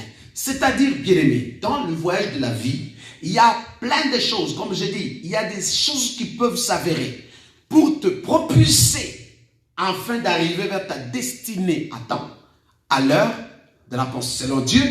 Il y a des choses qui peuvent, bien aimé, te retarder pour que tu sois complètement en retard comme ces gens. Ils ont été retardés. Et il y a des choses aussi, bien aimé, qui peuvent te faire de la sorte que tu puisses errer. Donc, tu es errant. Voilà pourquoi la Bible dit que non, mes brebis entendent ma voix et me suivent. Pourquoi les brebis entendent la voix du berger et le suivent? Parce que c'est le berger qui montre le chemin. Mais quand une brebis n'entend pas la voix, et quand une brebis ne suit pas la voix, et quand une brebis ne suit pas le berger, les brebis errantes, la brebis va faire n'importe quoi et va se retrouver un jour entre les bras du loup ravisseur. Raison pour laquelle ce peuple, bien aimé, ils ont rencontré la mort là-dedans. Les petits jeunes là de 20 ans qui sont arrivés, excepté Caleb et Josué, ce sont des gens qui sont probablement nés dans le désert. Qui sont nés dans le désert parce que c'est 20 ans et moins qui sont arrivés, ils sont nés dans le désert. Donc ils n'ont pas connu même cette affaire d'esclavage. Ils n'ont pas connu Pharaon, ils ne connaissent même pas son visage. Donc ce sont des jeunes qui sont arrivés à la terre. On va leur juste raconter une histoire. Nous sommes et voilà. Mais aujourd'hui Dieu t'appelle, frère. Aujourd'hui, Dieu t'appelle à prendre une décision, d'abandonner certaines choses qui te font tourner à rond. Frères et sœurs, le fiançailles là, c'est à une durée raisonnable. Nous ne devons pas avoir des fiançailles à long terme depuis que vous avez commencé, interminables. Parce que, bien aimé, vous avez commencé tu avais tel âge. Mais voici à l'âge que tu es arrivé. Le monsieur risque de changer même la vie pour dire que non, je m'en vais prendre la plus jeune. Parce que tu as passé trop de temps Vous avez passé trop de temps.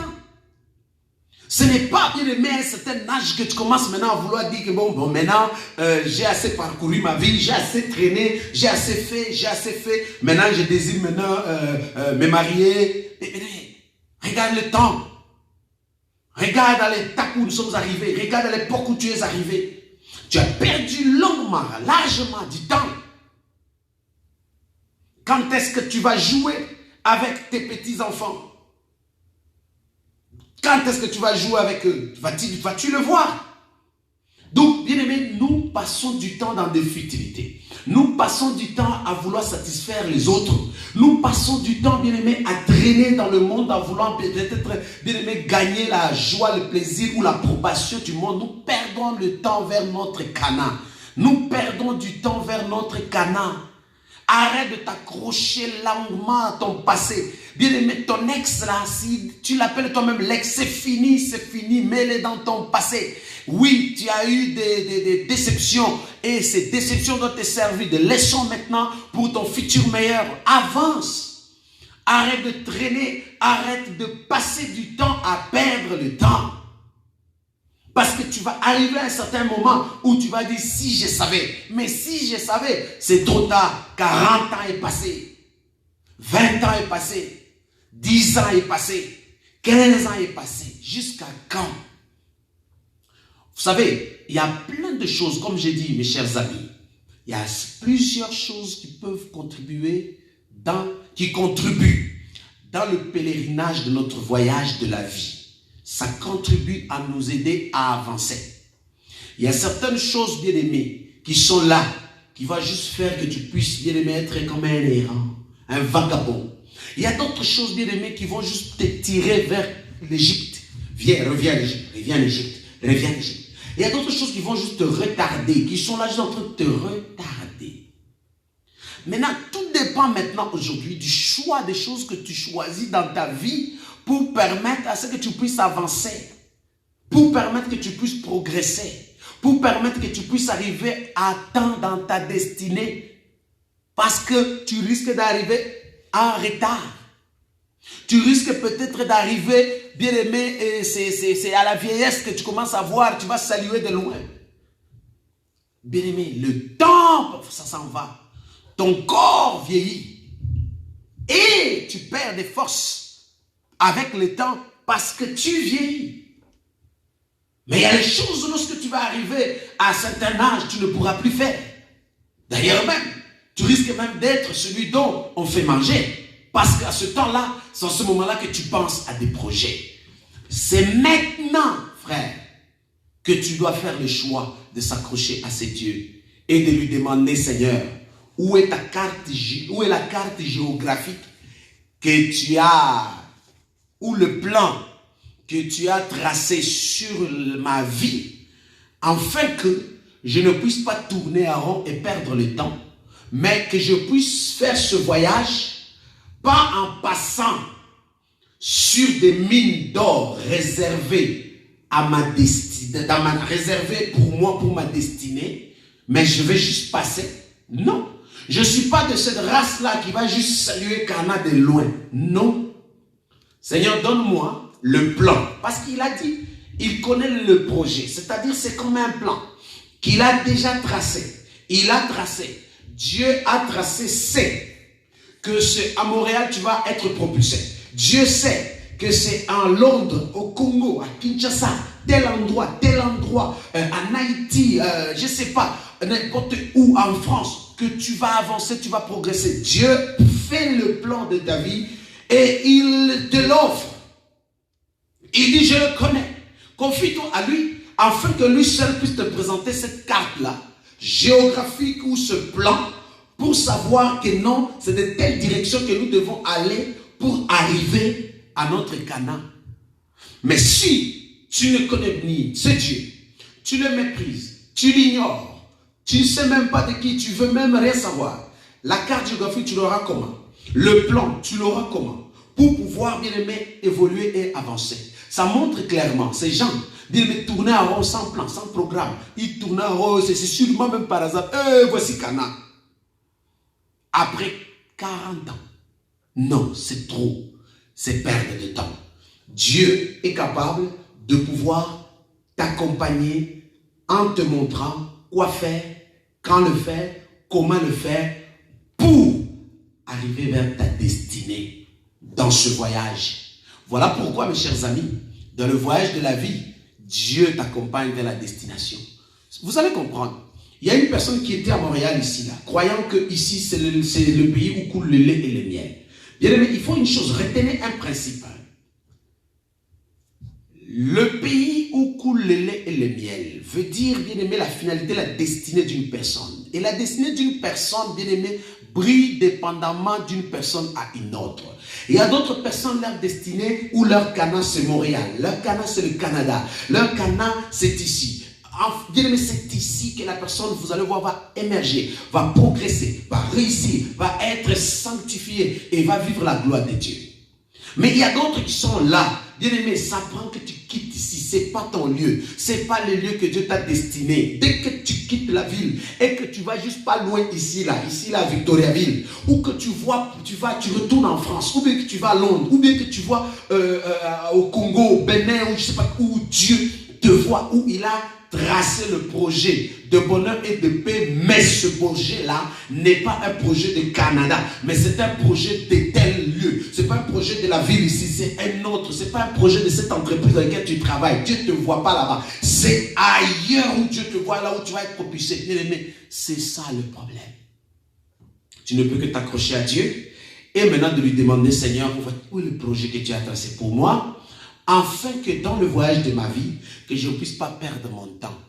Voilà pourquoi vous allez voir, mes chers amis, dans le voyage de la vie, ceux qui vous accompagnent ou ceux qui marchent avec vous, ça peut être des membres de la famille, les amis, les frères chrétiens, les églises, n'importe qui, tout ce monde-là contribue dans ta vie à t'avancer, à te retarder, à te stationner ou à te ramener en arrière. Tu as un choix à faire, à prendre ceux qui te propulsent, qui te poussent à avancer avec eux, ou bien même à s'accrocher à ceux qui te ramènent en Égypte et en arrière. Retiens ça, frères et sœurs. Tu es appelé à aller vers l'avant. Même les Hébreux ont avancé, ont progressé. Ils sont allés en avant, non en arrière.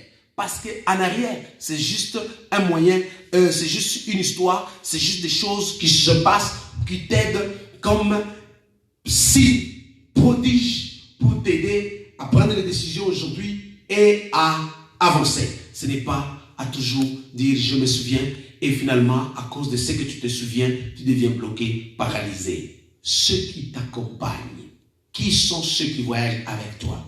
Jésus est ton compagnon. Est-ce qu'il est ton compagnon? Fais de Jésus ton compagnon. Fais de lui, bien-aimé, ton berger. Fais de lui, bien-aimé, ton maître. Laisse-lui conduire ta vie. Il sait où il a placé l'or. Il sait où il a placé les diamants. Il sait où il a placé ta femme ou ton mari. Il sait où il a placé tes enfants. Il sait où bien aimé, il a placé chaque élément ou chaque chose qui vont contribuer à ton progrès et qui va te faire arriver à ton lieu où coule le lait et le miel. Peu importe. Voilà pourquoi, mes chers amis, même les amis, là, choisissez-les. Jésus lui-même fait le choix des amis. Il est Dieu, il fait le choix des amis. Alors, qui es-tu pour ne pas choisir? Choisis, mes chers amis, ceux qui sont aptes et qui ont l'Esprit Saint. Comme nous voyons ici des Caleb, la Bible dit Caleb avait l'Esprit de Dieu. Capable, bien aimé, de voir le plein potentiel, le potentiel en toi. Et de pouvoir, bien aimé, te pousser, te propulser et t'accompagner vers ton Cana. Mais quand bien même, mes chers amis, tu vois ceux qui sont là, qui ne fait que te tirer en bas, te tirer dans le monde, te ramener encore dans les boîtes, te ramener encore en Égypte, te ramener encore en arrière, pour te rappeler les souvenirs. Tu te rappelles quand on était, nous quand on faisait, tu te rappelles. Tout ce monde-là, bien aimé, prends une décision. C'est ta destinée, c'est ta vie. Les choses changent, les circonstances changent. Dieu reste le maître. Il n'y a que toi qui ne veut pas changer, il n'y a que toi qui ne veux pas prendre une décision, il n'y a que toi qui ne veux pas recourir à Dieu.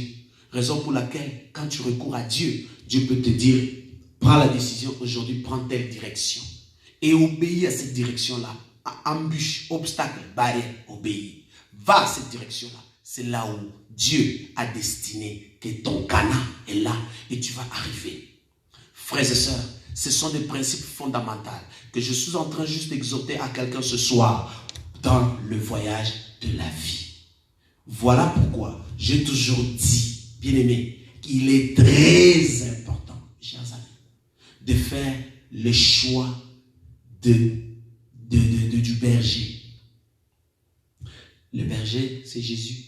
Jésus t'orientera à te donner un coach, un tuteur, un maître, quelqu'un qui peut bien aimer être là pour t'aider. Va à l'avant, progresse, avance. Si tu aimes que le coach soit là pour te donner seulement du miel, bien aimé, tu vas mourir avant le temps et tu n'arriveras pas probablement à ton Canaan. Il est important que tu puisses voir que le coach, le tuteur qui est là, il a la houlette et le bâton, afin de t'aider à aller, et quand bien même tu veux sortir à gauche et à droite, il te ramène. Malheureusement, dans le voyage de la vie, il y a ceux-là qui s'arrêtent en chemin. Il y a ceux-là, bien aimés, qui décident de retourner, mais il y a ceux-là qui réussissent. Et ceux qui réussissent, c'est-à-dire qui arrivent à leur destination, bien aimés, ne soyez pas jaloux de ceux qui sont arrivés. Parce que nous tous, nous sommes venus sur cette terre et nous tous, nous sommes en train de voyager. Dieu permettra toujours qu'il y ait toutes sortes de choses autour de nous pour que nous puissions les saisir, afin que cela puisse nous aider à arriver à notre destinée. Aujourd'hui, je fais le choix, comme je t'invite à faire le choix, de dire ma destinée à moi. Je veux voir le Seigneur. Je veux vivre cette vie éternelle. Parce que je lui donne mon cœur, je lui donne tellement ma vie. Et je fais de la sorte que toute chose qui est dans le voyage de ma vie puisse contribuer à ce que je reste accroché à lui. Toute chose qui va être à l'embûche, qui va te désorienter pour que tu n'arrives pas à être dans le sein d'Abraham, éloigne-les de ta vie. Malgré que ça te fait le plaisir de la terre, ça te donne la joie du monde, mais sache-le, bien-aimé, ces choses risquent de te faire rater ce Canaan, cette nouvelle Jérusalem, cette vie éternelle. Et même quand on est sur terre, il y a des choses à laquelle Dieu t'appelle que tu vivras. Cette joie, ce bonheur-là, ce plaisir-là, c'est des merveilles, des grandes choses sur cette terre, mes chers amis. L'avion, quand l'avion a été fabriqué là, ça n'a pas été fabriqué, on a écrit ici entre seulement telle catégorie de personnes. Non. L'avion a été fabriqué, quiconque veut voyager, quiconque réunit les moyens, les dispositions possibles, prend l'avion, voyage. Bien-aimé, tu as les moyens, tu as les possibilités, tu as tout avec toi que l'Éternel a disposé. Il suffit seulement d'ouvrir les yeux et de voir sur le lieu sur lequel tu es assis, car tu es comme quelqu'un qui est aveuglé. Ouvre les yeux, vois. Dieu présentera toujours des circonstances. Dieu ramènera toujours devant toi des événements. Dieu ramènera toujours devant toi les gens. Dieu va conduire plusieurs choses devant toi.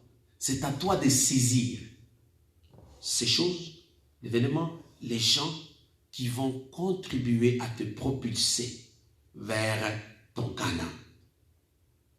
Et dans les choses qui se présentent devant toi, je me répète encore, choisis et aie le discernement pour choisir. Ce peuple a raté leur Canaan et leurs descendants a hérité leur Canaan parce que ce peuple a fait un choix.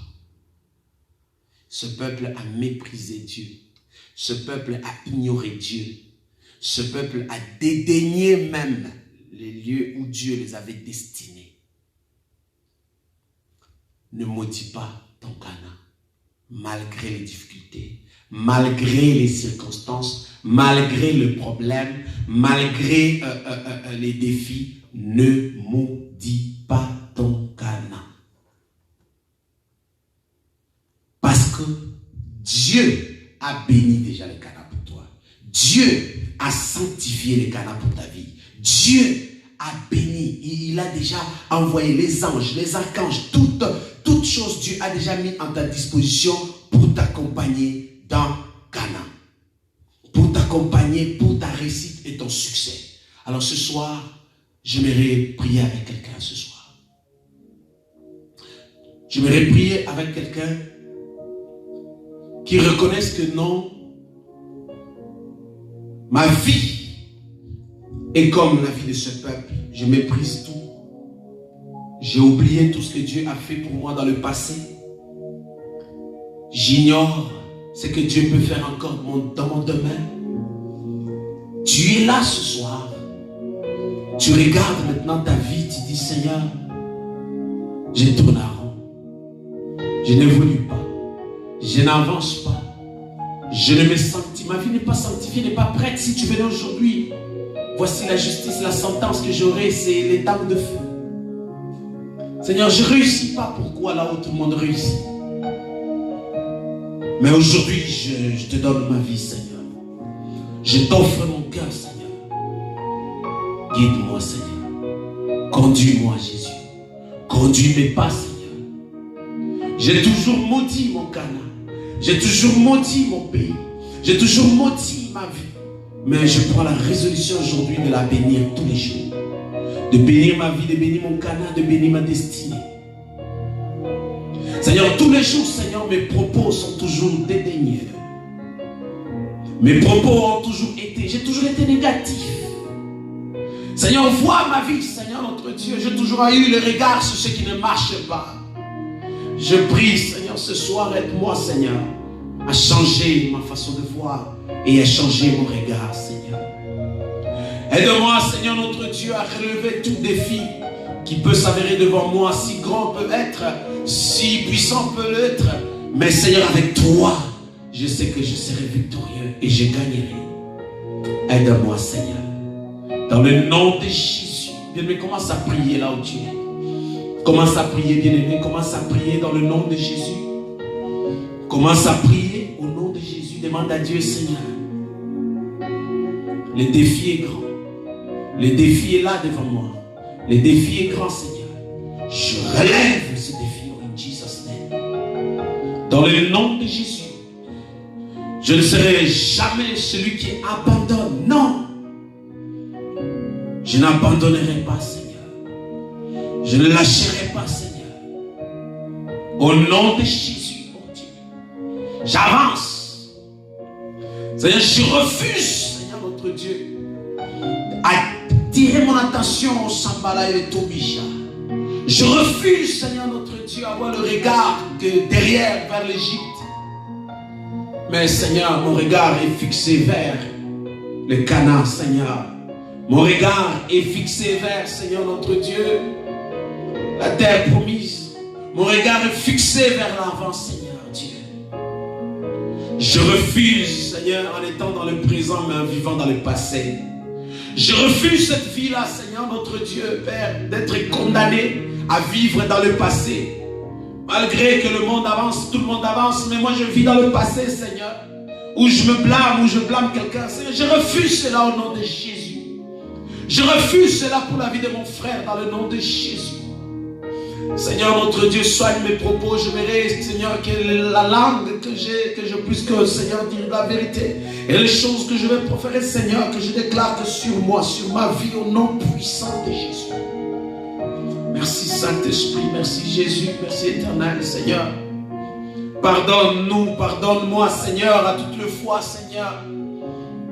J'ai oublié les prodiges et les signes. J'ai oublié les promesses, Seigneur notre Dieu, que tu m'as faites, Seigneur.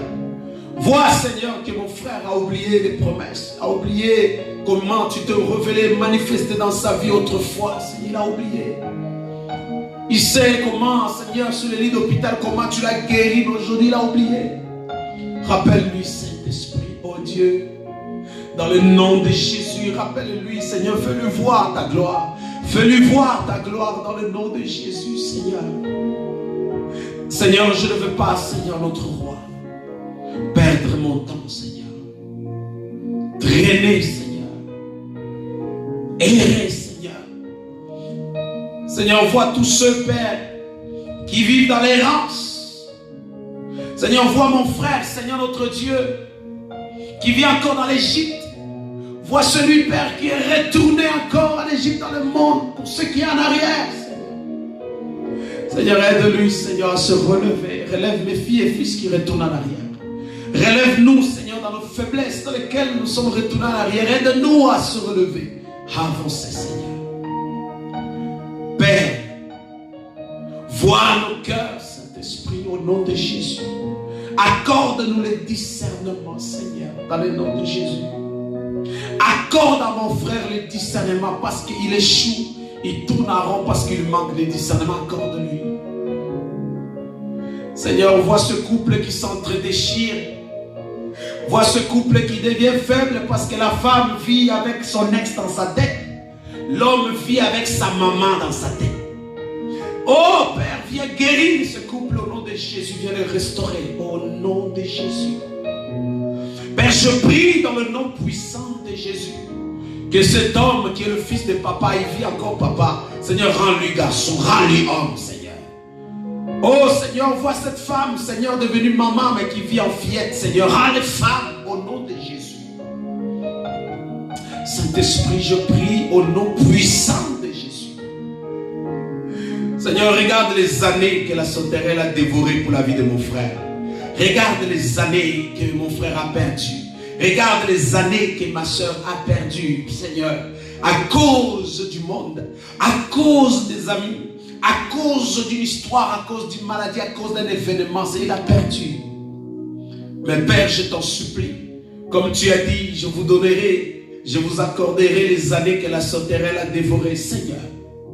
Accorde-lui, Seigneur, les années que la sauterelle a dévorées.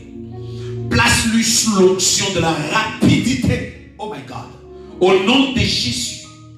Place-lui, Seigneur notre Dieu, sur l'autoroute de la rapidité, afin que ce qu'il a perdu, et ce qu'il a perdu, qu'il puisse le gagner, Seigneur, dans 2 jours, dans 1 semaine, dans 3 jours, ce soir même, au nom de Jésus.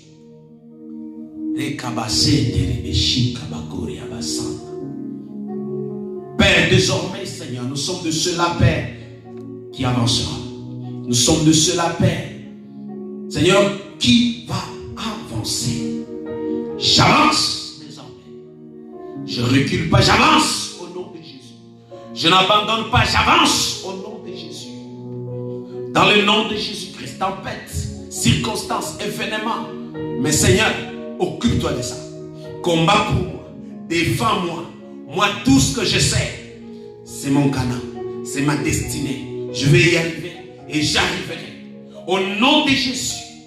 Seigneur, fais-moi de la sorte, Seigneur. Que j'arrive à temps. Que je n'arrive pas, Seigneur, vieux. Que je n'arrive pas, Seigneur, affaibli. Non. Je vais être, Seigneur, debout, fort, dynamique, afin que je sois capable de jouir de mon Canaan. Oh Seigneur, moi, mes enfants, mes petits-enfants et leurs enfants, Seigneur. Oh Seigneur, afin que, Seigneur, que ce jour-là, ça soit comme Moïse et David dit, je meurs rassasié de joie. Pas avant le temps. Je refuse que tu meurs avant le temps. Je refuse, bien-aimé, que tu meurs avant le temps. Je refuse l'échec dans ta vie au nom de Jésus. Je refuse, bien-aimé, que tu tournes en rond désormais. Désormais, tu avanceras. Je prie au nom de Jésus, tu avanceras désormais. Oui, c'est difficile. Oui, c'est compliqué. Oui, tu ne sais pas comment. C'est d'ailleurs bien que tu ne sais pas comment. Pour que tu te confies réellement à Dieu. Parce que lui seul sait comment. Parce que le projet qu'il a tracé sur toi, le projet de bonheur et de paix, tout ce que tu dois t'accrocher, c'est à lui. Le projet, c'est lui qui l'a tracé. Qui l'a, celui qui l'a. Alors c'est à toi de s'accrocher à lui. Je m'accroche à Dieu. Je m'accroche encore à lui. C'est lui qui détient le projet. C'est lui qui a tracé le projet. Et c'est lui qui m'accompagne dans le projet. Donc, c'est-à-dire, je dépends de lui. Et je vis avec lui. Quand je tombe, il me relève. Quand je perds, il m'encourage. je suis malade, il me guérit. Quand j'en peux plus, il me renforce. Dieu. Raison pour laquelle, mes chers amis, je vous ai dit la fois passée que tout dépend de ta conception des choses. Tout dépend de cela, car ta conception va influencer, bien-aimé. Ta perception, voulais-je dire, tout dépend de ta perception des choses. Car ta perception des choses va influencer ta conception des choses. Et lorsque tu conçois une chose déjà dans ta tête, les actions vont suivre en conséquence. Raison pour laquelle aujourd'hui, quand tu vas vivre en pensant, tu vas vivre en pensant que tu es maudit, tu es échoué, tu es pauvre, tu es orphelin, orpheline, misérable, tu es moins que rien, tu es maladif, tu vas mourir demain, toutes ces choses conçues et en conséquence tu les vis. Raison pour laquelle ne vis pas dans le passé, ne vis pas selon la pensée des médecins, ne vis pas selon la pensée de ton village, mais vis selon Dieu, parce que tu es conduit par lui. Je vais inviter quelqu'un ce soir. Tout ce que tu as besoin ce soir, tu es déjà sur les lieux sur lesquels il y a déjà je vais juste l'interpréter selon mes mots, il y a déjà une mine d'or. C'est vraiment une expression, tu es déjà sur les lieux. Ce que le Seigneur te reproche, tu as le regard braqué longtemps sur d'où tu viens. Mais le Seigneur t'invite à regarder sur le lieu où tu es déjà. Parce que c'est ce lieu-là, il y a une porte. Il y a une porte. Il y a une porte qui doit s'ouvrir. Dieu a déjà mis une porte qui doit s'ouvrir. C'est seulement toi qui ouvres. Et entre au nom de Jésus. Tu es déjà sur les lieux. Tu es déjà. Il y a quelque chose qui va se passer dans quelques jours dans la vie de quelqu'un. Il y a quelque chose qui va se passer, c'est spectaculaire. Tu attends cela, mais tu ne sais pas comment. Tu as même pensé à ça hier. Hier même, tu pensais tellement à ça, tu dis, ça prend Dieu. Tu as dit même ça prend Dieu. Oui, ça prend Dieu et Dieu te révèle ce matin, ce soir plutôt, en disant, dans le nom de Jésus, ouvre seulement les yeux maintenant et tu vois, il y a une porte qui est là. Dès que tu franchis cette porte, mon cher ami, ne sois pas distrait de la gloire qui va t'accompagner dans le parcours de ta vie. Dans le nom de Jésus. Mes chers amis, je termine dans quelques 5 minutes. Le voyage de la vie, mes chers amis, il y a des choses, comme je l'ai dit, je répète, décourageantes. Il y a des choses qui vont tenter de t'abattre. Il y a des choses qui vont tenter de te tirer vers le bas. Il y a des choses qui vont tenter de te faire comprendre que tu n'es rien.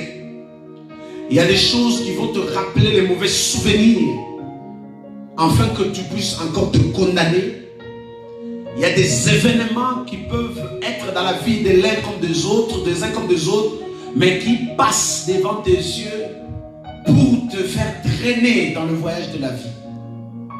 Mais aujourd'hui, je t'exhorte, arrête de regarder la vie des autres. Regarde ton Canaan. Arrête de te distraire en regardant les autres. Acclame ceux, glorifie ceux-là, pleure avec ceux qui pleurent. Mais n'oublie pas ton Canaan est devant. Avance. La Bible dit racheter les temps, c'est-à-dire gagner les temps. Il y a ceux qui perdent le temps. Israël a perdu le temps. 40 ans de tourner à rond. Si on veut enlever dans les 40 ans, 40 jours, ça fait 39 ans plus 326 jours. Donc, 39 ans plus 326 jours perdus par ce peuple conduit par Dieu le jour et la nuit, mais ils ont échoué. Cela ne veut pas dire, cela veut dire, mes chers amis, il y a des gens qui sont dans ces cas. Jour, conduit par Dieu, la nuit, conduit par Dieu, avec un bon berger comme Moïse et avec un bon guerrier comme Josué, mais ils ont tourné en rond. Ils tournent en rond et ils échouent. Tu vas changer Moïse, c'est-à-dire changer l'église, changer les pasteurs. Tu vas changer peut-être de direction, ça t'éloigne encore de ton Canaan. Mais ce soir, Dieu t'interpelle, frère. Arrête de murmurer. Arrête de murmurer. À chaque fois que tu fais face à un défi, dis-toi toujours, voici encore un défi qui est devant moi. Dans ce défi, je vais le relever avec mon Seigneur. Seigneur, viens me secourir. On veut me jeter dans la fournaise de feu. On veut me jeter dans les buissons ardents. On veut me jeter plutôt dans la fosse au lion. On veut me jeter dans le trou des serpents. Mais Seigneur, secours-moi. Viens à mon secours. Bien-aimé, parle à Dieu. Accroche-toi à lui. Je parle à quelqu'un ce soir. Évite les murmures. Évite de te plaindre. Tu te plains beaucoup. Tu murmures beaucoup. Tu accuses beaucoup. Les uns comme les autres, tu les accuses. Non. Et le regard sur le Seigneur, accroche-toi à lui.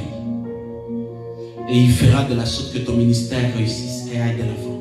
Il fera de la sorte que tu progresses, tu avances. Il fera de la sorte que tu puisses vivre ton miracle. Il permettra, bien-aimé, que tu puisses rencontrer des gens capables, bien-aimé, de comprendre ta vision et de t'accompagner dans cette vision. Dieu est merveilleux. Il est merveilleux pour toi ce soir. Seigneur, voici mon frère et ma soeur. Je prie pour lui, Seigneur. Ouvre les écluses des cieux pour lui. Ouvre le ciel en sa faveur. Pardonne-lui de chaque murmure, plainte, malédiction qu'il s'est lancé, qu'il a lancé sur sa famille et son église et même son pasteur. Pardonne-lui de sa rébellion. Mais Père, dans le nom de Jésus, ouvre-lui les yeux. Guide-lui vers Canaan. Fais-le réussir. Fais-le tressaillir de joie. Au nom puissant de Jésus. Quelles que soient, Père, les circonstances et les phares, quels que soient les événements, Seigneur, et les défis, accorde-lui encore la joie, la paix, la victoire, le succès, au nom puissant de Jésus. Merci Saint-Esprit. Merci Jésus. Dans le nom de Jésus-Christ. Je bénis chaque ministère. Je bénis chaque collègue, servante, serviteur de Dieu. Je bénis chaque chrétien, ami et connaissance. Je bénis ce pays et ton pays au nom de Jésus. Je bénis ta famille que tu maudisses tous les jours, mais je la bénis ce soir au nom puissant de Jésus. Je bénis dans le nom puissant de Jésus-Christ, bien-aimé, ta maison en ce moment. Qu'elle soit bénie à tous égards. Au nom de Jésus. Dieu veut que tu puisses pardonner pour libérer ton cœur. Pardonne pour libérer ton cœur, car, bien-aimé, ce que tu détiens dans ton cœur ne tue pas ceux dont tu tiens rigueur, mais te tue toi-même. Pardonne-leur, laisse-les partir, mais continue ton chemin. Le meilleur est à venir, le meilleur est devant toi. Accroche-toi au Seigneur, à lui seul de te montrer le plan, le projet, la carte géographique où se trouve ton or, ton diamant, et la carte géographique où se trouve la ville, le pays, le lieu sur lequel Dieu t'a appelé. Dieu veut te voir où tu vas réussir, où tu vas voir sa gloire, où tu vas tressaillir. Je ne suis pas en train de te dire de quitter la ville, mais je suis en train de te dire ici de recourir à Dieu. Dieu peut permettre seulement de changer de logement. Dieu peut permettre seulement de changer de maison. Dieu peut permettre seulement de changer ton fusil d'épaule, de changer tes tirs. Dieu peut permettre seulement de changer ton langage. Dieu peut permettre seulement de le dire, change de nom. Donc, Jacob était fugitif. Il fuyait,